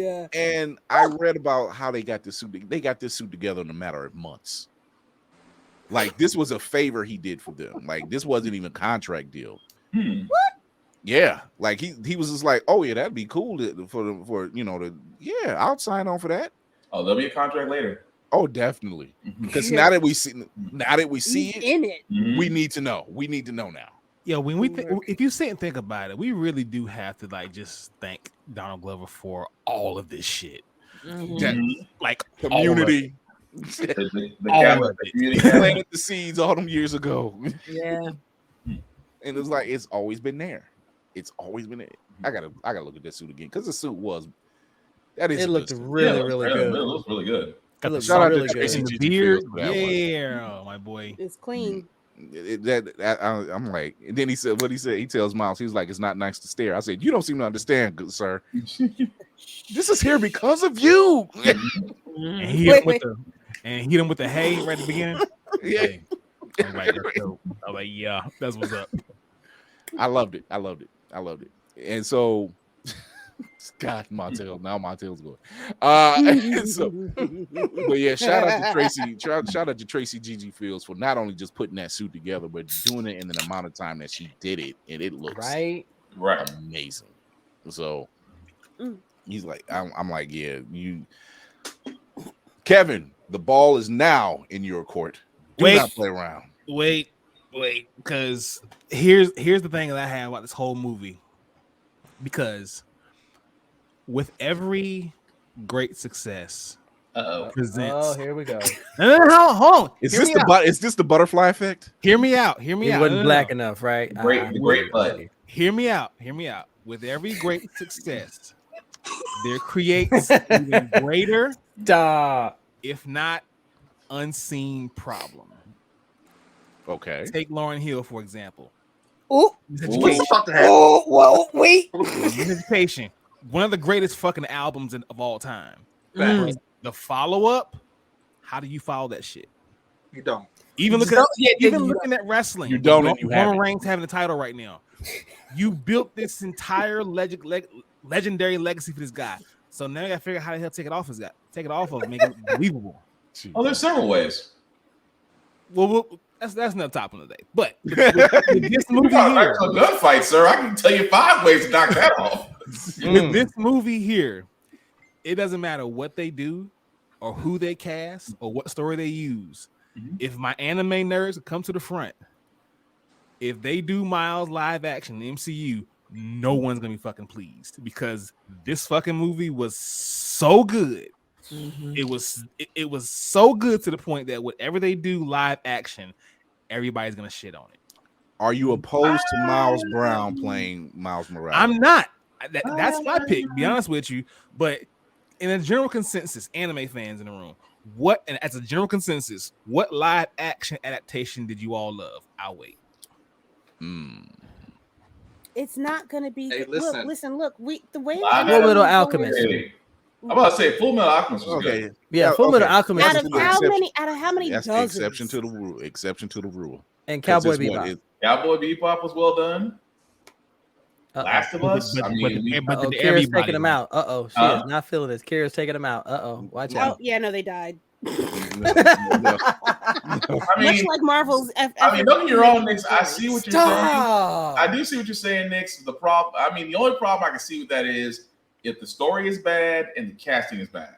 That's the only downfalls I see from it. And of course, that's subjective, but at the same time, with this being so fucking perfect, You're expecting a drop off.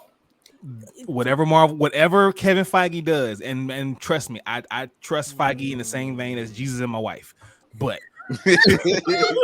whatever this man does, whatever he does, I guarantee you, there's. it'd still be under Sony. chunk of fans. The Spider-Man films are under Sony, so it would still be under Sony. But they may be very protective about that. A chunk of fans are gonna hate it. It doesn't matter who they put in there. I mean, there's a chunk of fans that hated Across the Spider-Verse for sound issues. There's a chunk of fans who hate everything. Wait, can I talk about that real quick? Yeah. So yeah. Okay. I don't know, Lainey. Did you have problems with in your theater as far as sound? Because I didn't, and I seen it twice and didn't have it. Kira, you said you had problems in yours. It was a little bit drowned out. The vocal portion was a little bit drowned out. I saw one today with the reboot. Neutered this movie. Really? It's the music and the beats and the explosions, all that stuff. They overdid it. They toned it down. It sounds like they rushed it then. They picked the wrong thing to adjust. They should have adjusted the the vocal volume versus the background sounds or the explosions, whatever you want to call it. They went too far on the explosion. Because I know here in Cleveland, I spoke to a friend of mine at the comic shop, and he went to the one on the other side of town, which is on the west side. It's called Crocker Park. They have a fantastic theater, by the way. And he said they have it's called Crocker Park. He said it. I heard. Crocker Park, not Cracker Park. That's Crocker Park. That's what I heard. That damn scroll. I'm like, how did you go there? I heard Cracker Park. That's why I just said they got quiet. I did pause. I was like, Crocker Park. Croc. As in Betty. Park. Yes, like as in Betty. As in Betty. As in Ali Fair, all kids. I was really about to ask, like, sir, why are you going there? No, but and I've gone in because I seen the Batman there, so I know they have a good sound system. So when he said there's, I guess, and they have an upstairs downstairs theater, they're high end. And when he said that, I'm like, oh, that's interesting because I got people that's in Tennessee and New York, New Jersey, and they said some of theirs had problems and some of them didn't. So I must have gotten lucky at the theater I go to because I went twice, 2 different theater homes, and nothing happened. It was fine. So I thought it was a theater. That's what I thought it was. I thought it was a theater issue. That's what I thought. Because when I heard about when Lady Mandalore said it, I'm like, maybe it's a theater issue. And then when my friend said it, I said, huh. Could it be? I don't know if it could be the theater still. I still say it's theater because I saw it twice now, and I'm like, I saw it twice in 2 different parts of Tennessee, and I'm like, I couldn't detect the issue. I couldn't take the mix was perfect. The sound actually hit. The vocals was where it needed to be. So I'm like, and these are 2 different sound systems. One sound system using Texas Instruments, one sound system using Bose. So it's like, I don't know what to say. It sounds fine to me. Now I have to find a 4DX theater somewhere because I need to see it in 4DX now. I'm told it feels great. Apparently, I've never been in a 4DX theater. You don't want to. Is that wait? I called it. That was where I went for the second one. That will forever be known as the Red Room to me. I have never been. No. Oh God! Up in my seat. Wow! I want to unpack that one. Yeah, please, let's go there. No. We got a little time. Let's talk about it. Hit the switch. Let's go. It's after 10 o'clock. It's Blur's after. I mean, after dark now. Lord Jesus, I got water was thrown on me, wind was blowing, I got punched in my back. I never in my life. It is the Red Room. The downside should have been set of people that enjoy that type of shit. Those people have safe words. I'm Pineapple. Pineapple juice. It should have been a warning when you went in there. It should have been a warning when you went in there and you saw the roll bar across the seats. And I'm like, that's kind of odd. Why are there roll bars in front of the seats like I'm on a roller coaster? Will, I think that was Black Spartan. I think that was a sex theater you were in. I think that's a movie. Wow. I wish I could. No, I've been there. You wish you were in a sex theater? Oh, wait. I've been to Hey, yo. Sometimes you gotta do security in weird places. That's all I'm saying. Security, wherever they pay. Sometimes he's not wrong. He's not wrong. But security. Oh my. The theater we're at. No, seriously, the theater we're at. They do have security bars going across the seats. So I guess people have been hit or launched off or whatever. I just know when I was launched off.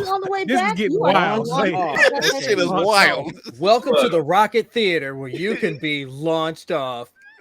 All I know is I took the kids to go see one anime movie, and all we did was rock back and forth from side to side, and I realized I should never got them snacks and drinks. Never got them snacks and drinks. Across the bootyverse? Is that what you were saying?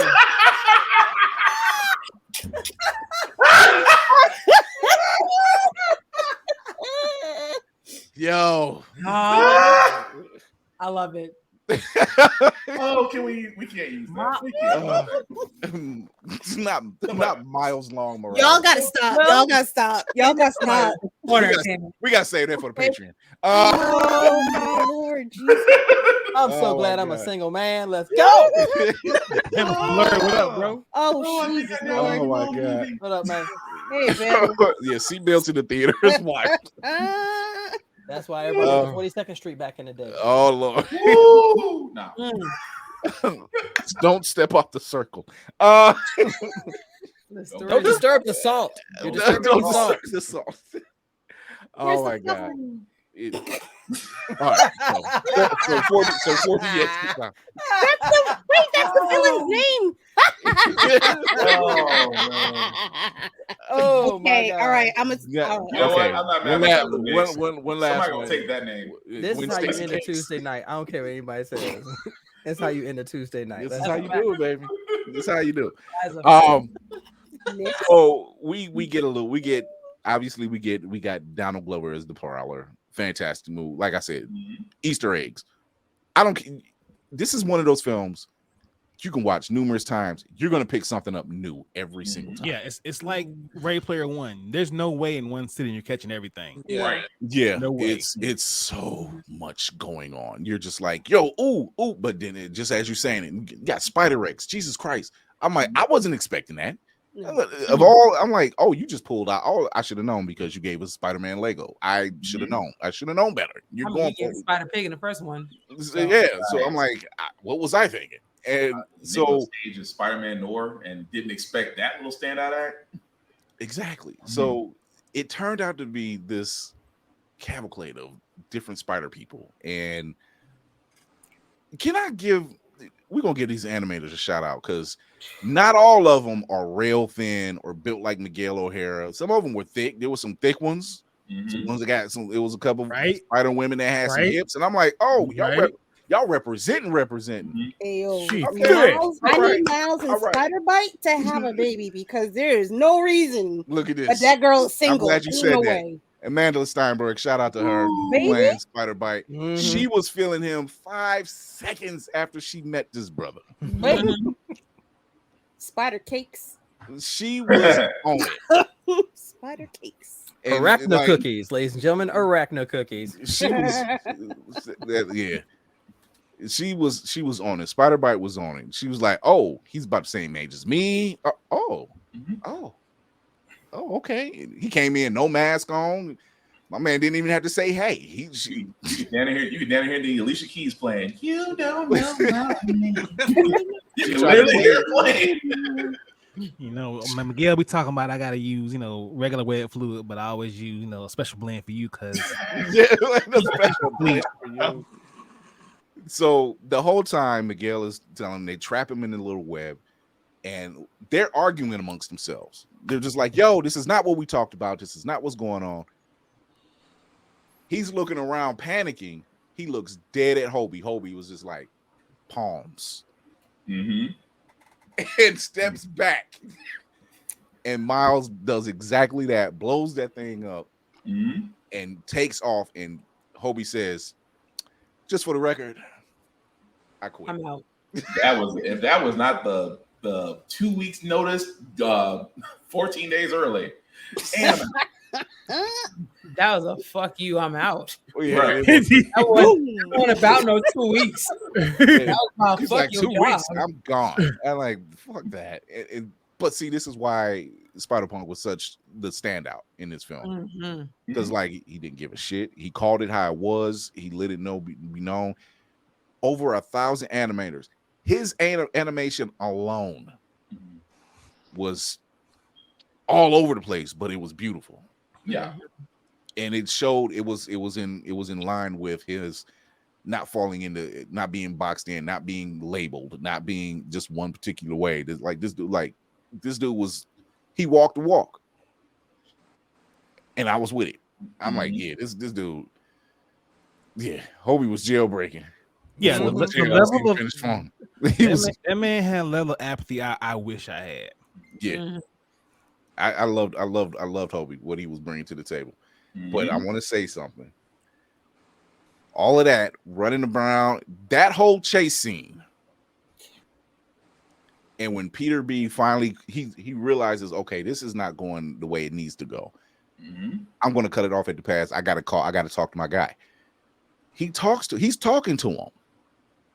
And we know Peter can be a little absent-minded because he's got a kid and all this other stuff. Yeah.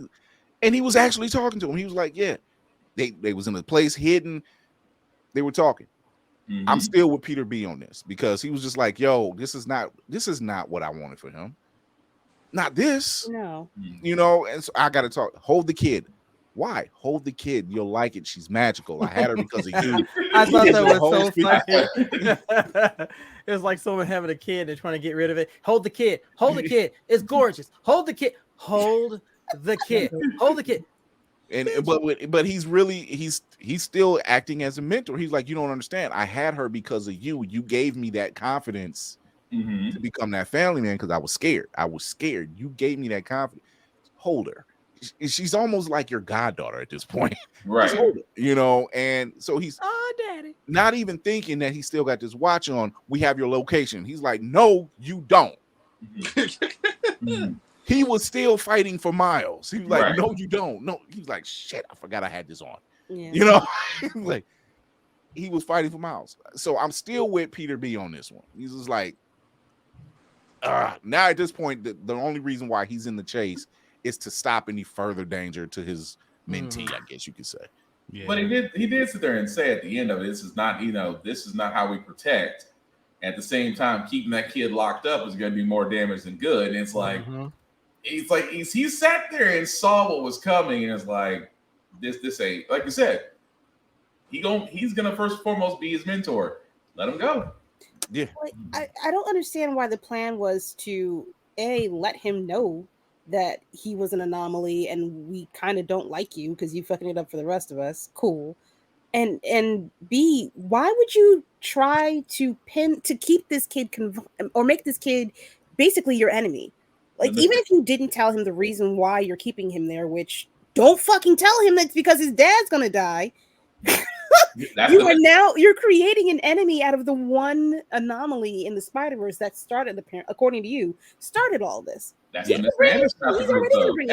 That's what he said. That's Mr. Anderson. He sat there and looked at him and said, you're not supposed to be here. Matter of fact, you're not supposed to be Spider-Man.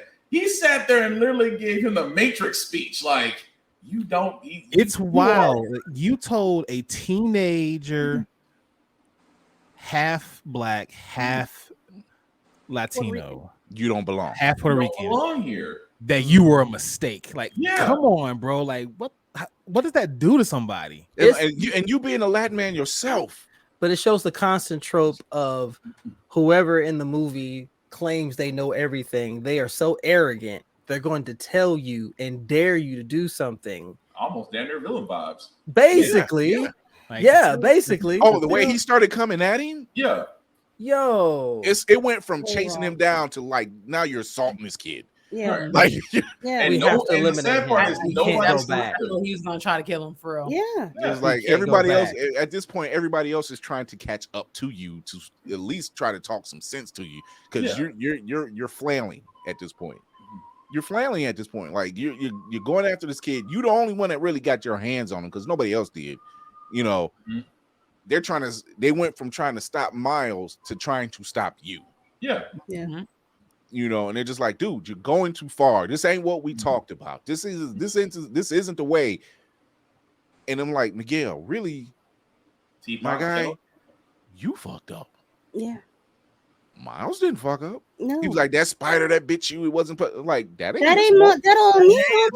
That ain't had nothing to do with Miles. I'm like, see, that's the standard trope of the villain who doesn't think he's done anything wrong. It's that megalomaniac mindset.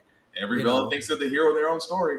Mm-hmm. That's, as we said, that's before, the good question. Is Mayday is Mayday right? And here's a good question. Safari said, "Well, is Mayday an anomaly since he was born thanks to Miles?" Yeah, she's the outcome of them running into each other. So yeah.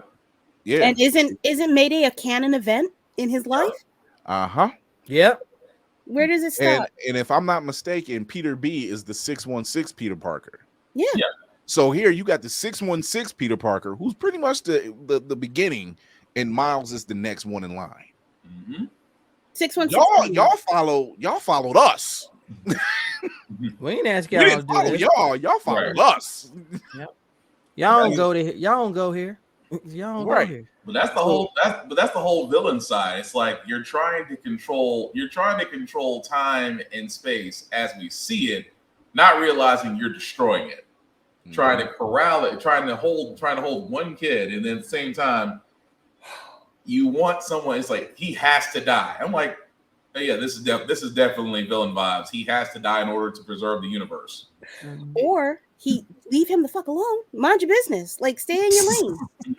You literally, all you had to do, Miguel, several times was mind your business. You didn't have to invade somebody else's world after they died. You didn't have to try to reclaim it. That was a selfish move. That was the hypocrite side when you try to go back and change it and you made it worse. You try to go back and change it and make it worse, and you still want to tell him, "Oh, I've done this before. I know what happens." Okay, you failed. But see, all he did was show Miles that I did what you're doing, and you see the results of him. It starts messing with his psyche, and it just changes the way he does things. Right. And Miles is determined that's not going to be the case. I will save my dad. Yeah. I will save my dad. No, you I will save not. my dad, and I will I'm save not like everyone. I'll say everyone. He's All right. literally taking what he's been taught and what was obviously already instilled in him. You save everyone as best as you can. That was the dynamic of it. You have one Spider-Man saying Spider-Man can't do both, and he's like, I can't do both. Watch me. That's if that's not a Peter Parker talk all day. I'm like, that's what you do. Don't tell me I can't do it, because now you're telling me I can't do it. I'm going to do it anyway. That's even more gas for me to go. Like, let me remind you, bitch, I'm him. Let me remind you. I'm 15. Look what I did. Right. It's like, you're not supposed to be here. You're not supposed to do this. So tell me why I led all your army in your only clubhouse empty. Right. Ta-da! I shot the fair one with Wilson. I shot the fair one with Wilson Fisk first day on the job, nigga. I'm him. So you must not know. You must not know. And when he said, and that's when Peter was like, "Yep, I taught him." Like, you did. That was a proud mentor moment. Yeah. It was a couple. He had a couple proud mentor moments. He had a couple proud mentor, and I had to give it to him. He was like, "Yeah, you did teach him that. You taught him all of that." He has his parents. You told this kid to his face, "Don't save your father. He's supposed to die." Hold up, what? Right. And this dude is out here creating portals all over the place, and I can't. That was the wild I gotta part. Get back. That was the wild part. You didn't want to go after the person that was basically becoming more powerful as they're consuming supernovas, but you want to stop me.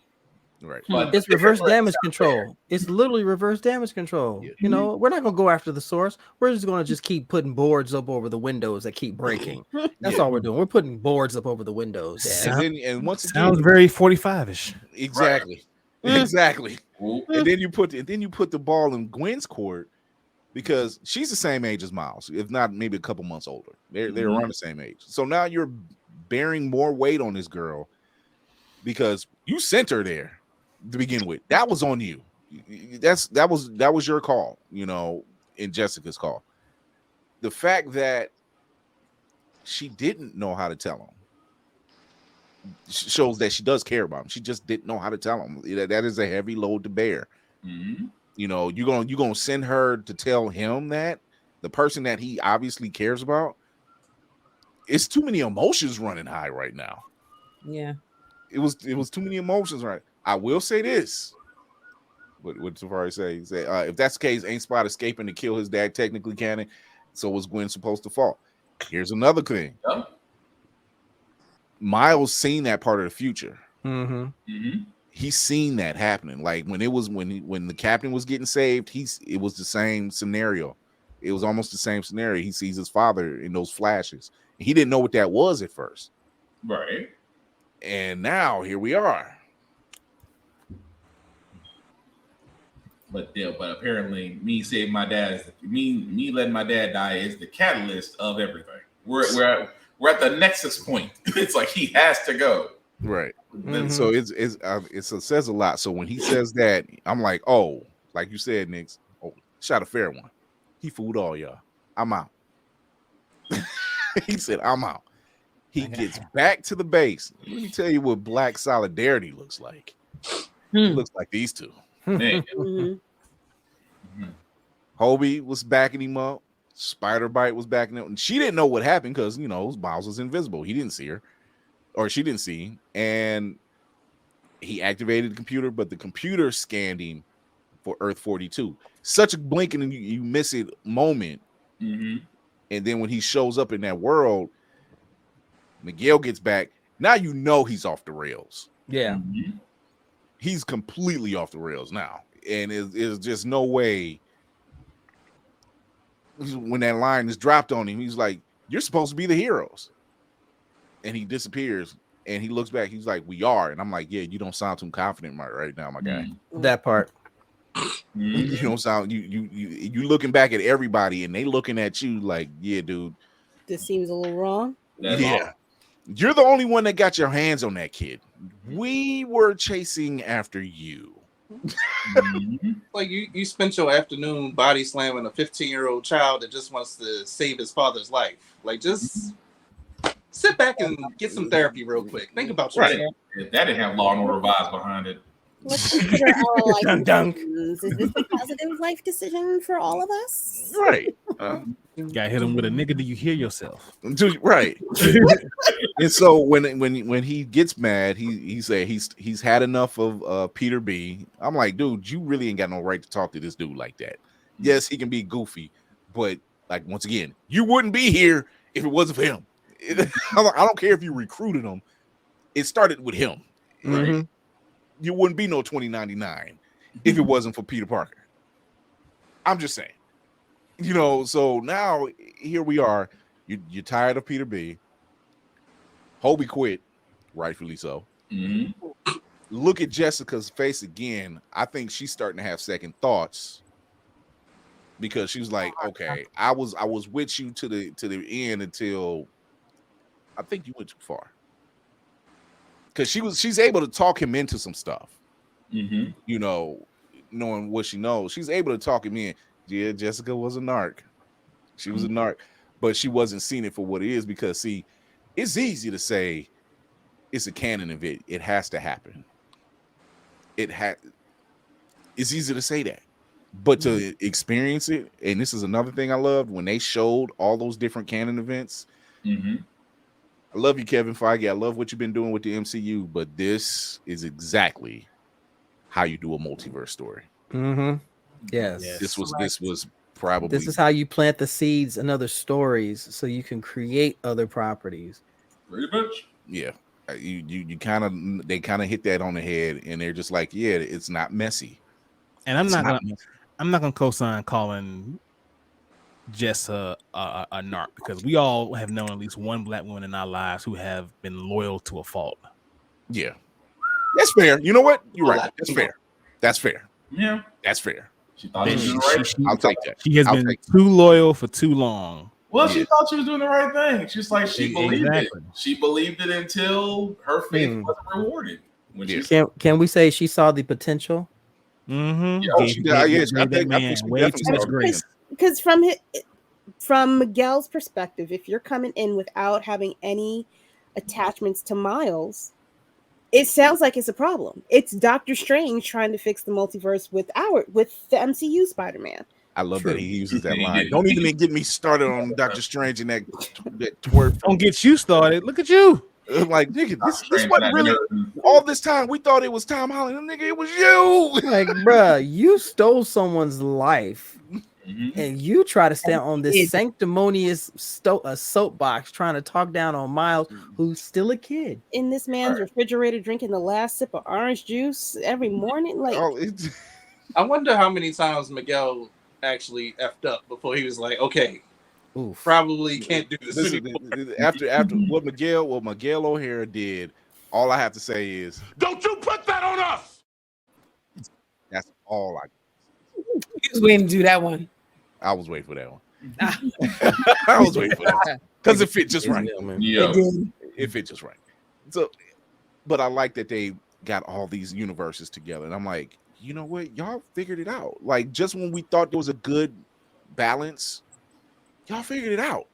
And it's not messy, you know, at all. You're just like, yeah, we kind of, you know, as comic readers, we understand the multiverse to an extent.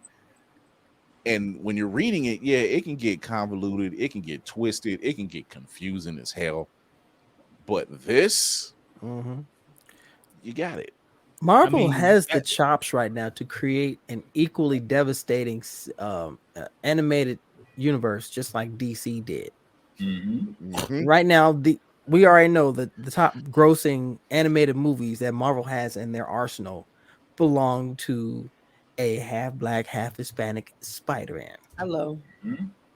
So if you just get off your ass and start trying to get these B-list actors out here trying to make these roles and do it right, you'll bring more people to the theaters and you'll actually build fandoms. The thing about that is, and because I have a certain bias, you know, I stand with my blurred sister Frankie. If Marvel decides to get into animation heavy, it's fucking over for DC. And right now with DC and their animated films, if they step back and said, all right, we're gonna take a break from live action, we about to dump it all. It's fucking over for them. Because what if was not bad? What if was it's a heavyweight fight, but I wouldn't call it over. I would say it's over because Marvel is starting to realize that the same pace of what they're doing before with Miles. I will be honest, it's a heavyweight fight, but I wouldn't call it. I wouldn't say it's a knockout. I love Marvel Ride or Die. You put today's animated series with Marvel up against anything from DC. I'm watching a DC animated series long before I even consider looking at anything in Marvel. Well, exactly, but right now, what Marvel has in their tank, what they have in their tank that are strong contenders right now: Spider-Man the animated series, X-Men '97, and both their Across the Spider-Verse and Into the Spider-Verse. Those are strong contenders. Like these are all rewatchable to no end. But it's not enough. It's not enough to stay in the fight. I mean, listen, look, I'm gonna say this. I have not seen X-Men '97 yet. I do not know what they are. I'm already a little bit. Well, I mean, the original X-Men cartoon. Yeah, I am not really willing to risk putting my heart out there. All DC has to sit there and say is we're bringing back Stax animated series. And that's then not happening. Maybe that's not. Don't do that. Don't do that. I'm telling you, if you want knockout shots, if you want knockout shots, all James Gunn has to sit there and say is, yeah, we're bringing back the animated series. Which one? Not even bringing back. If they just say we're doing the Milestone universe. If they say the Milestone Collective, that's a knockout shot. Oh, there. Oh, yeah, they're locking them in after that. They're locking them in after that. And that's just the dream of DC putting Coffee's something your in animation. That's not even going up against something that exists. I mean, I didn't want them to compete. The fact that I would just love to see Milestone's initiative get put out there front street and just let them run with the characters. Yeah, I would be completely content with that. I don't even want competition. I would rather sit here and be anime and animation heavy on both sides of the street and just enjoy both. Here's my dream, and Nix and I have talked about this many times. Will is glitching. Lord, Nix and I have talked about this many times. We're both Milestone stands. Take a moment, Lady. Take a moment. Take a seat for a little bit. Not all of us can be Kobe. Oh, wow. It's all right. It's all right. No, it's all right. It's all right. Take a breath. I'm not a bad captain. We get Miles thinking he's talking to his mother. Mm-hmm. And you're watching this whole thing and it's going down. You think Gwen is watching in on this whole conversation until she goes inside the room. You're just like, it's kind of weird. And Rio doesn't realize there's a Spider-Man. I'm like, that's kind of weird.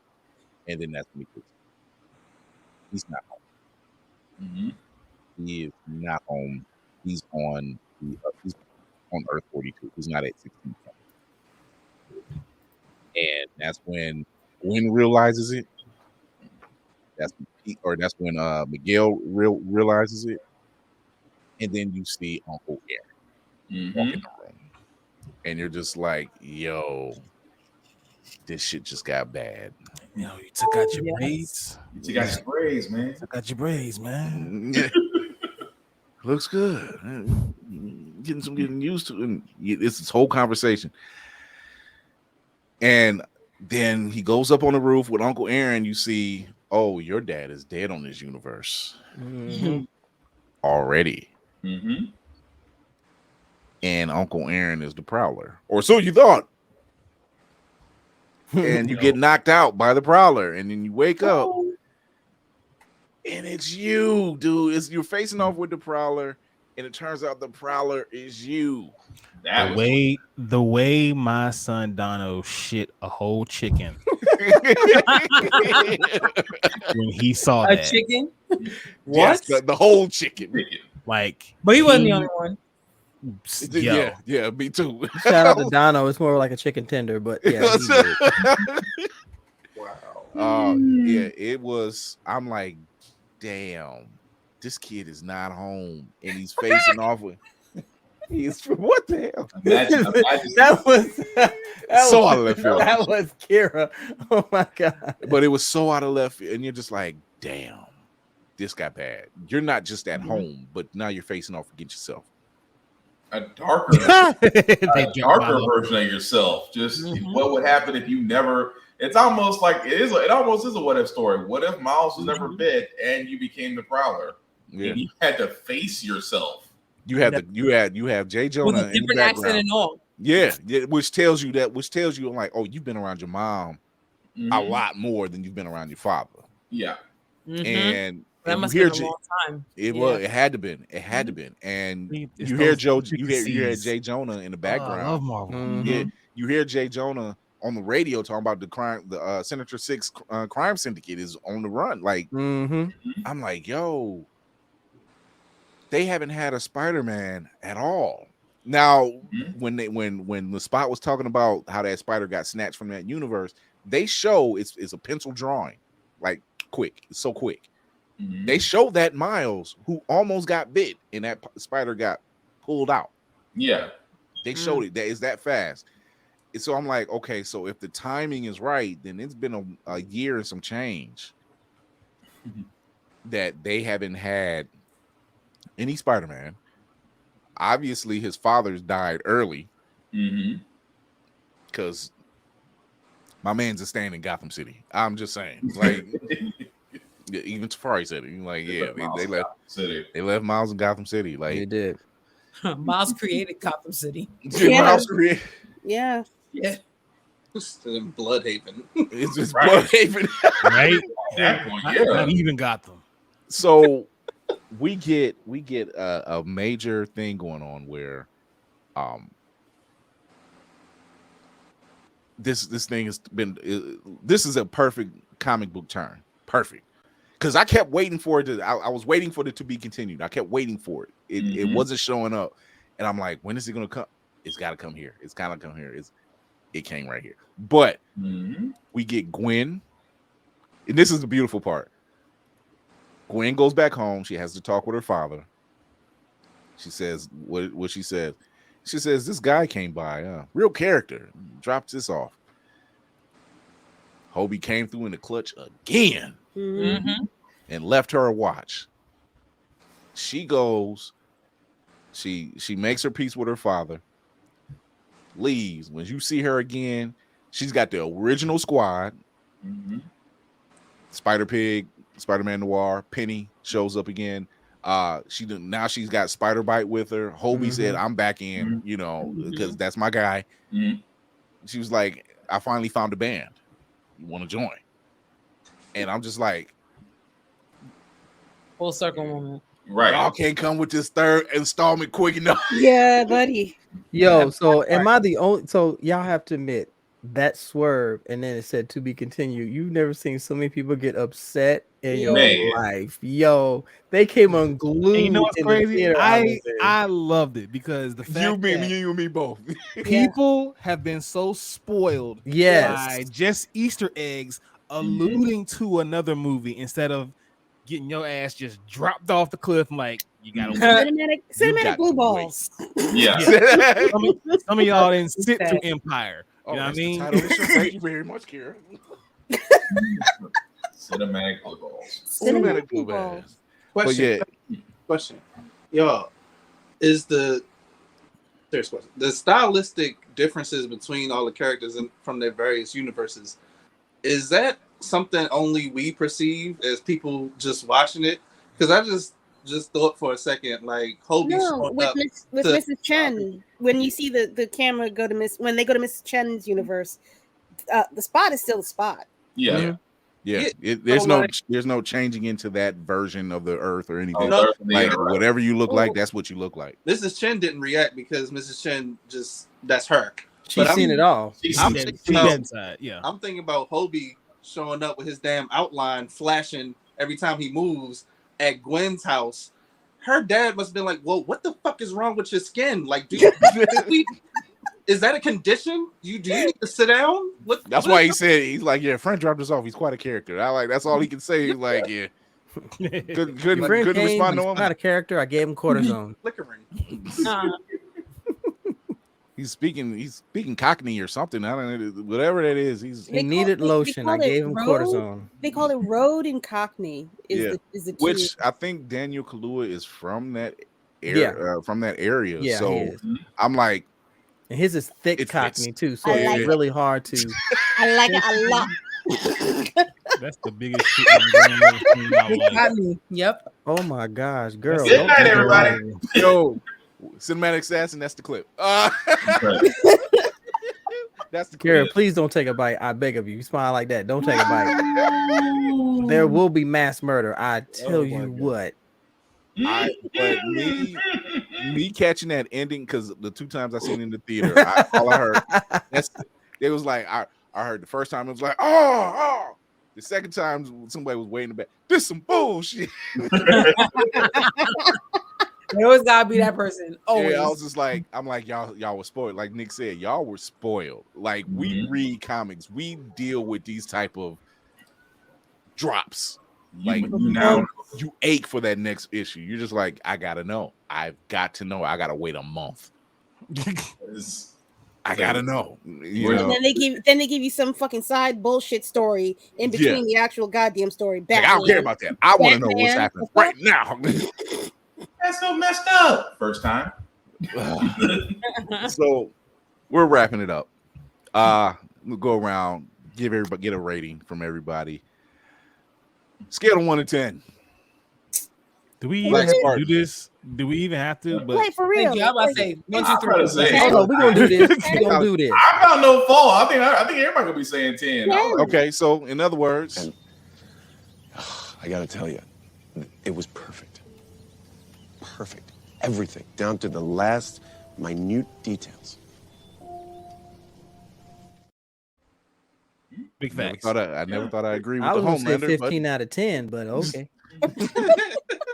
There's no gauge. The gauge is broke. I mean, it's a well done end. I mean, that's why I said I don't think anybody would disagree. It's like we can't find you. You would have to be a lonely some bitch to try to find something wrong with this movie. Except for that one guy. Well, people have successfully done it. The guy that's on the clock app. You talking about the one guy on the clock app? Some bitch. Because the one kid that was on the clock app was like, yeah, me and my friends was like, what the fuck? No, if I'm like, got a hold of him, he would have got roasted still. I think his account got banned. I'm not mistaken. Wow. I think they went in on him. Like, shout out to Hellspawn. He let me know. I was like, I think they got that dude. Because like, damn. Even the one dude that trolls about all the MCU movies, I haven't seen anything from that dude. I'm like, yeah, you might want to shut the fuck up on this one. Yeah. This is not the ride you want to do that on. This is not the time to do a negative. Don't do a negative takedown. Just get clicks. You'll get a lot more attention than you won't. That part. So we're wrapping it up. We obviously gave it an off the Richter scale rating. This was quite possibly they're getting a win off of this. Mm-hmm. I see another award in their future because can we dare say the O word? Can we say Oscar? Oh, they're getting another one. They got one the last time. They're getting another one. I need to run. No. Let me put it this way. I need them to run the table like every World War II movie runs the table. I am so tired of a World War II movie every time at the fucking Oscars. We all looking at each other like what movie was this? We all said the same thing, like World War what? It was like about this soldier. I'm like, when did this come out? I was like, how many more? How are you a contender? I would say, how many more movies can you make about the same World War? I definitely see another Oscar in their future. I don't know what. Let me see. Elemental came out, no Mhm. competition. I kind of feel bad. Teenage Kraken, I think it's coming out, or if it Yeah, hasn't come that's out gonna already. come out. That's why I feel so bad for those two. I'm movies. like, I'm Mhm. sure they're great films. Don't get me wrong, but it's not It's not this. this one. I don't see it being this. Nah. And This you one know, should be a good contender for Best Picture, actually. yeah, Yeah. and I wouldn't doubt like they're definitely gonna go if my money was betting on them, which it should be. Mhm. Best Picture, Best Animation. Yeah. Walk Yep. out the door. Just maybe even best soundtrack. Yeah. definitely that. Oh, we'll never get it. We'll never get it. No, they're not gonna give that. They ain't gonna get a 360 moment. That ain't screenplay? happening. Yeah. Best Look, adapted screenplay as well. They better put all the money in their pot. Put all the money in the pot. Yeah. we were ready to riot after Queen Angela. You can go ahead and mark it now.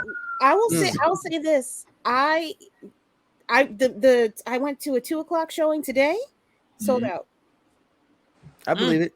Thanks All for right. pulling that game. Because it's good. It's just that damn good. We almost a month away from Daytime, maybe release a date. 7:00 one, but We're a not month two. away. We're not too far away from the drought, so we might as well enjoy it while it lasts. Yeah.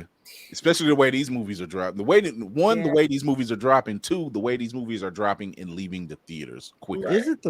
Isn't Flash supposed to be coming out this week? Yep, weekend. It's this week. In 2 days. So the only contenders right now, because right now Spider-Man is in second place thanks to Transformers, Mhm. which we'll be covering Thursday. You want to tune in Thursday at 9 p.m. for that one. That was a fun You one. riding too hard for Flash, Will. Just calm down. That's reverse I I was say say Flash resume. Hey, Queen Jasmine. Will Flash resume? Jazz, what up? So hey Jasmine, what's going on, sweetie? So in a show of hands, how many of us have seen the Flash movie? Just two people in the Yeah, I'm about to say it'd just be y'all two.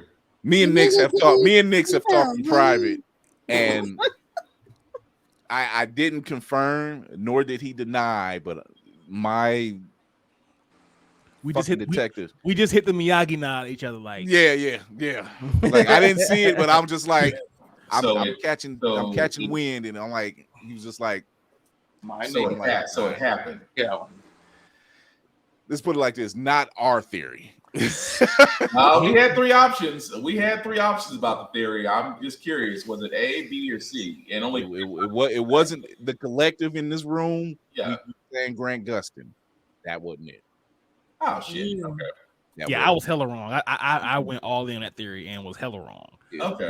Would have been it was a dream. It was a dream. I will say this about Flash before it comes out, having already seen it. In my personal view, it was like watching the most brilliant gymnast routine. I mean, imagine one person doing like floor and bars and fucking rings and the horse, and they're doing all this shit in one routine, and it's amazing. And then on the dismount, it's like, oh, damn, the fuck, man.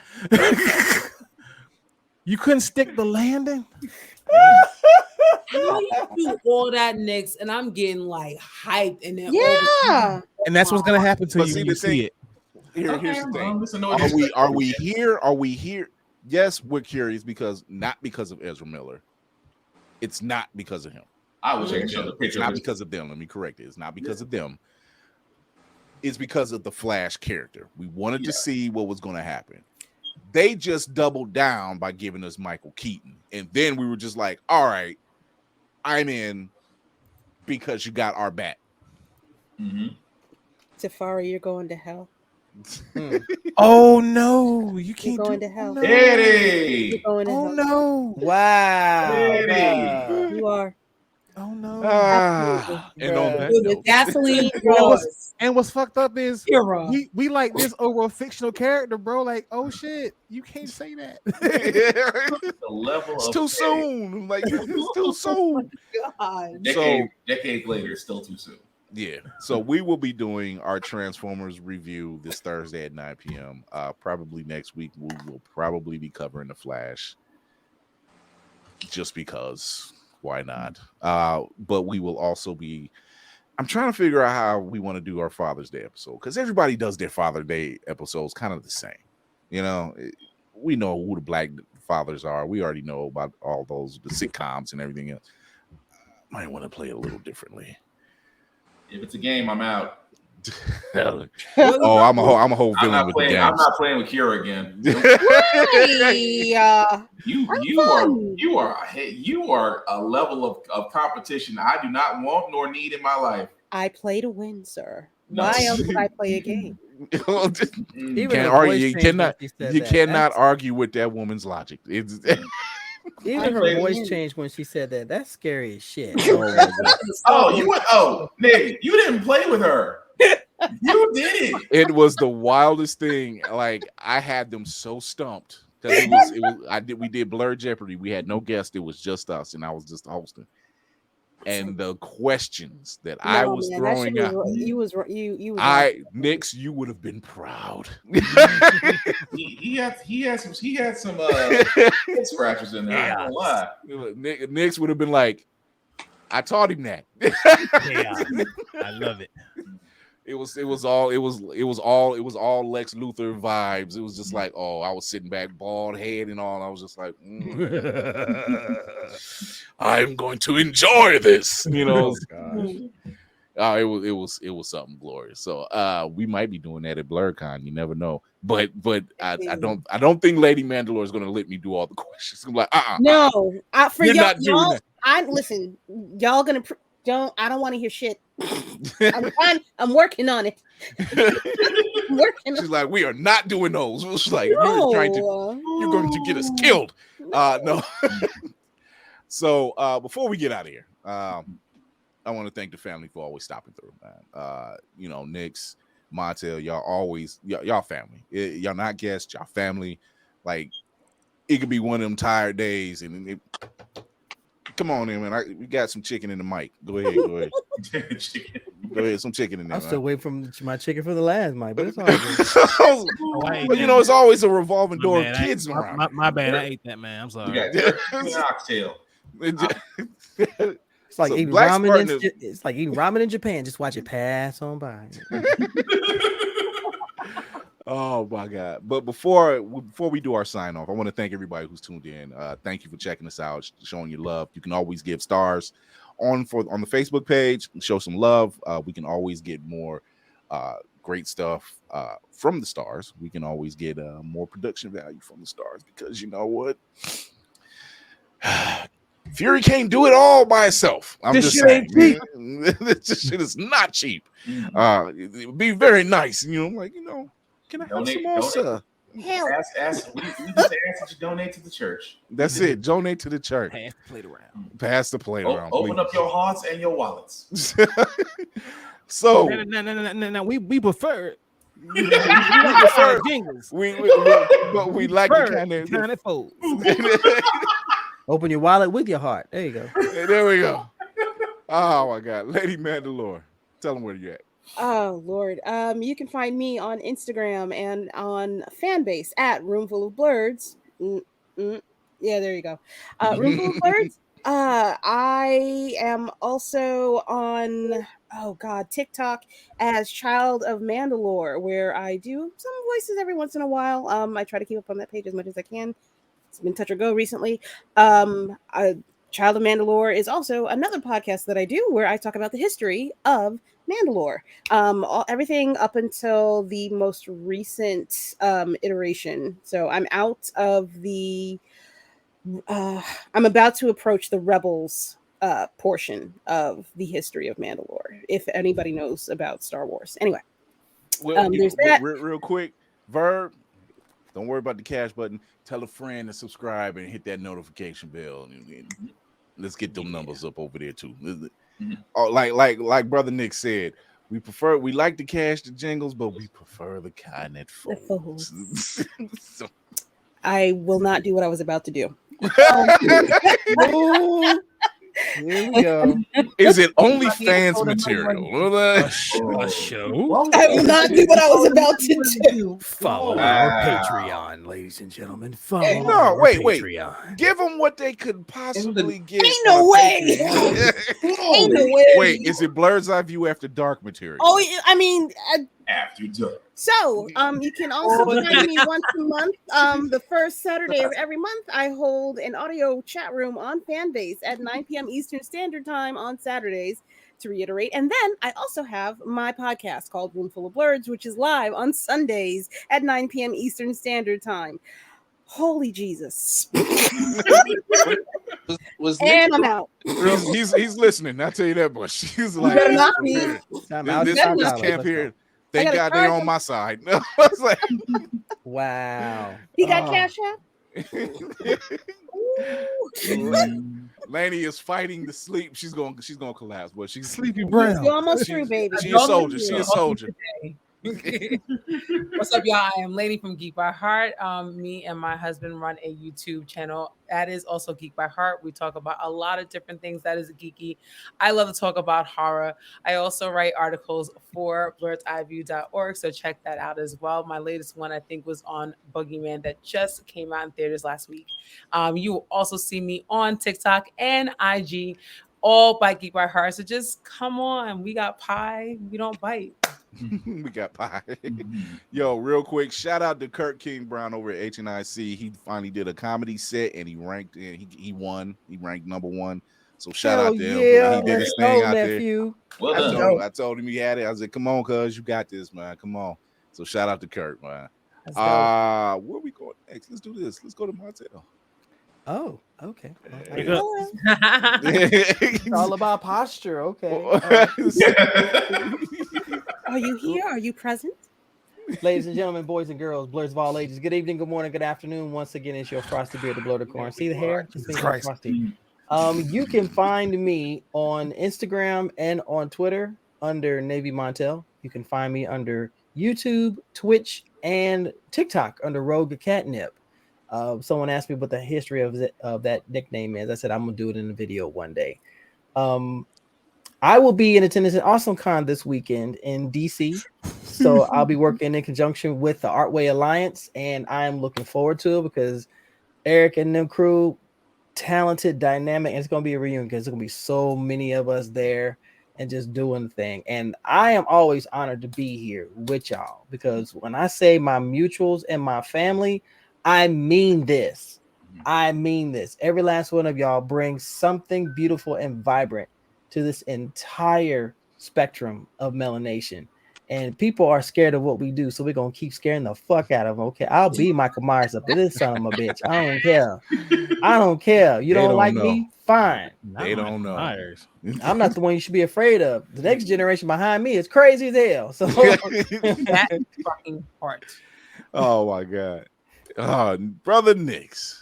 Sweet brother Nixie. Sweet brother Noopsy. Yo, I like that though. Sweet brother Nixie. First of all, thank you again, Chris, for having me in here, man. I appreciate it. You actually have no idea how much I needed this week. Shit's been life has been lifing, but I'll see him tomorrow.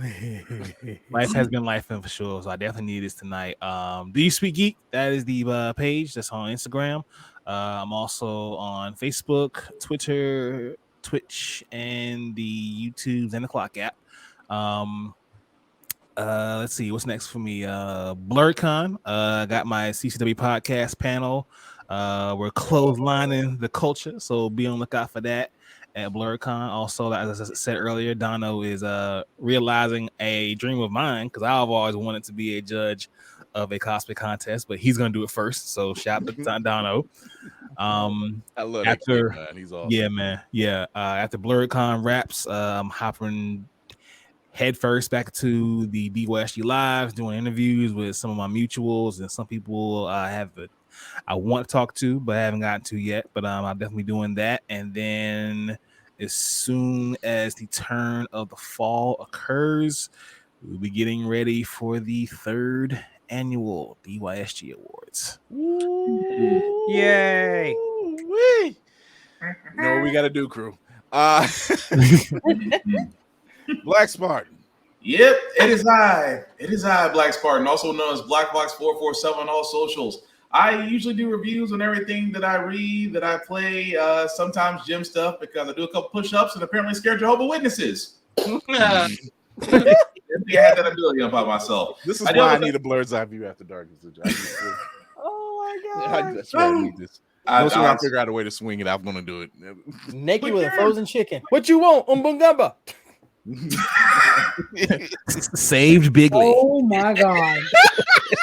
That's what you do.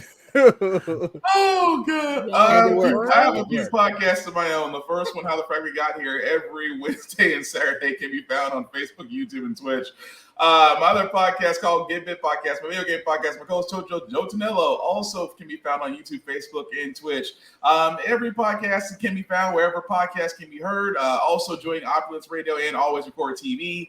At the same time, guys, as I've always said, you need to be more about sharing, promoting others who are trying to do well, who have accomplished things of that nature, because it literally takes zero energy to do all of these things. So support them the same way you support Beyonce. And at the end of it all, I just have one rule, whether it's being social in person or with me online, don't be a dick. We'll all be cool. There you go. Cinematic Assassin, the ship's computer, he's powering down. He's just being violent right now. How can that gotta be for somebody to be like, he got enough Jesus, I'm good. I'm gonna just go. Like, baby, why your eyes so red? He got enough Jesus. Baby, you look sleepy. You need something to eat. Did you nap early today, baby? Your blood sugar look low, baby. How'd them nuggets get in your ears? Were they in your eyes a second ago? Oh my god. You're not drinking enough water, is you? It is the voices today. Oh my god. See what the problem is, that boy over there, he's sitting there. That's how I told his grandfather all he needed was a bowl of chitlins. The boy was just fine. Cletus, go on and make him a plate. He look hungry. and make sure he gives some of that motherfucking cornbread. He's so worried about that beard, he ain't no bread. He should have never. Stop making fun of my baby. Just come here. Just soak it. Just soak it making in. fun of the boy. He just looks like he missed a sandwich or two. No, he did not feed him well. He just looks so weary. I'm a little tired of stuff. Weary at all. That boy got a Not weary. You go ahead, assassination. Go ahead. Go ahead, assassination. Oh my. What that say, baby? May he media? What's he hemming up? Is a hemming now? Is he making dresses? I think he gonna hem them pants you brought the other day. He one of them costume players. I know he was. Bless his heart. He one of them costume players. Oh my god! All right, we got This is my fault. I'm gonna leave you alone. I'm gonna stop. I'm gonna leave you alone. This is the staple at this show. There's a moment where we go on a tear. Good Lord, go back several seasons when it was me, DC, and Candy B, and we went on a whole tear on Scott Summers. A whole half hour. I swear to God, it was a road session. You couldn't shut us down. It was like, yeah, we got to shut this down. I'm running out of space. All right, this was on me. My bad. Oh, but that's how I did it. Then I'm like, you know what? That's kind of the thing. They like that. So go ahead, Cinematic Assassin. All good. Yes, your boy will be watching at Mayhem Media. It's MAYEHEM Media. It don't matter what site you're on. That's YouTube, Instagram, Twitter, TikTok. Where I do movie reviews, TV reviews, talk about comics and whatever the hell else I choose. I'm also a writer for purefandom.com where I do my written trailer reviews. I'm also a writer for blurredeyeview.org where I talk about the movies where things go boom. Definitely check out my Fast X review since we are blackballing it from the show for some reason. But like nobody's seen it. Ain't nobody watching that. Well, Ain't nobody watching that, son. Only listen, 2 people have seen it, so Scorsese is ashamed of you because that is cinema. Oh my God. Get out of here. As I will always stress, mental health is important. So make sure you take your meds and take that PTO. And whatever else you do in this life, make sure you lean into learning, lean into laughter, and lean into love. And we're going to make this thing a better place. All right. We are what they call incorrigible. But as Tafari said, so about that not breaking the jar, it fell off just on the ending alone. Like, yeah, always does. We never fail to impress. But Nick's, like you said earlier, Blur Count's gonna be a blast. So what Nix was saying earlier about him needing it, this is why we here. I love doing this. I love talking about this nerdy shit because it's in my veins. And I can talk about it hours on end. I really could. You put me in the circle of wrestling, anime, gaming, cosplay, comics, cartoons. I'm there. I'm very what they call well-rounded. So it's my physique, but that's another story. I'm working on that. But I'm glad that I'm able to provide that platform to kind of help people kind of air out, and kind of get away from the realism of what we call life. Because let's face it, without this entertainment space, you probably go a little nutty. Mm-hmm. So I'm glad I was able to provide that. I actually got a text today. Someone was saying, they told me in the message, they said, "Hey man, your team, you guys are knowledgeable and you're funny as hell. We're doing a job." And that's what it's all about. So I couldn't do this without the inception of doing this show, and I couldn't do it without this squad. So thank you very much. I thank all the fans who are out there, new and old. If you're new here, remember to go ahead and follow us everywhere you listen to your podcast. Where can you follow us? Well, you just go to IG. Go to IG, go to Blurred's Eye View, and they have the link tree in the bio. And in the link tree, you'll find the Facebook page, Blurred's Eye View Podcast, where you can give us stars to help fund this platform and give you more produced content, because I'm thinking about cloning myself because the world might be ready now. You can also listen to us on Opulence Radio. I need two. So you can also check us out on Opulence Radio along with Room for the Blurs and Get Big Podcast and How the Frack We Got Here. We lead the charge on Thursdays on Blurred Out Thursday, so stay tuned. You'll hear more of us on Thursdays, Mondays on Man Cave Monday, and I want to say on Fridays as well. You can also listen to us on Twitch. You can check us out on Twitch. Not so much worried about Twitch, but then again, it doesn't hurt. It doesn't hurt. You can follow us there. You can listen to us anywhere you listen to your podcast, and you can also check us out. If you are not checking us out, and you should, go to Always Press Record TV, alwayspressrecord.com. We are a proud partner of Always Press Record TV. You can watch us on Roku and Amazon Fire, and you can just download that little app and watch us anywhere in your house, on your Roku device, Amazon Fire device, wherever you got it. You can also check us out at Otaku Noir. We are a proud affiliate of Otaku Noir, the #1 blurred mystery box company. Shout out to Hanif and Kay out there doing their great thing, because y'all ain't ready for that next one, bro. Oh boy. Oh, y'all ain't ready for that next one. It's always fire. It's about to go I got mine. Look, I'm waiting. Things is happening. So if you go to otakunoir.com, use the discount code Blurred's Eye View, and you get free shipping for that project, or for that box. It's a quarterly box. You'll never be disappointed about the contents that's coming in it. You find something to read, something to color, something to draw, something to use in every box. They're made by Blurreds for us, just like us, in all that great stuff. And also shout out to our partners over at ultimatewireless.com. That's ultimate-wireless.com, ULT_wireless_ENT on Instagram.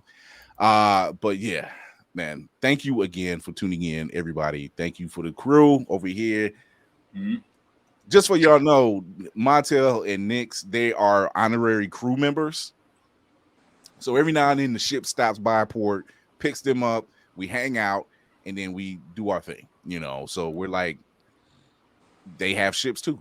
And it's like an armada out here. I feel like I'm out here. I feel like Nathan Fillion. I feel like Captain Reynolds. I do. I feel like Captain Reynolds. Got a nice crew. We ragtag, but we get the job done. So there it is. Comments are still going. Thank you, Verb. 1,000% love. Tell a friend. Show your love on the YouTube channel. Hit that subscribe button. Hit that notification bell. Let's get those numbers up because YouTube has just now changed it where it's more feasible to get more listeners and get monetized. Right? That's the delirium setting in. That's the delirium. He got the rookie scream. But like I say, man, remember to educate yourself and others, entertain yourself and others, and most of all, encourage yourself and others. I'm Chris Fury. You'll never forget this voice. You'll never forget the name. You'll never forget this crew. Thank you to all you guys for coming through. Thank you to all the fans out there that's watching us and giving us love, showing us love. Remember, tell a friend and tell a friend and tell that friend. Tell your mama, tell your auntie, tell your grandmammy. Share with the class. Share with the class. You know, we out here. So until Thursday, where we will be doing our review of Transformers Rise of the Beasts.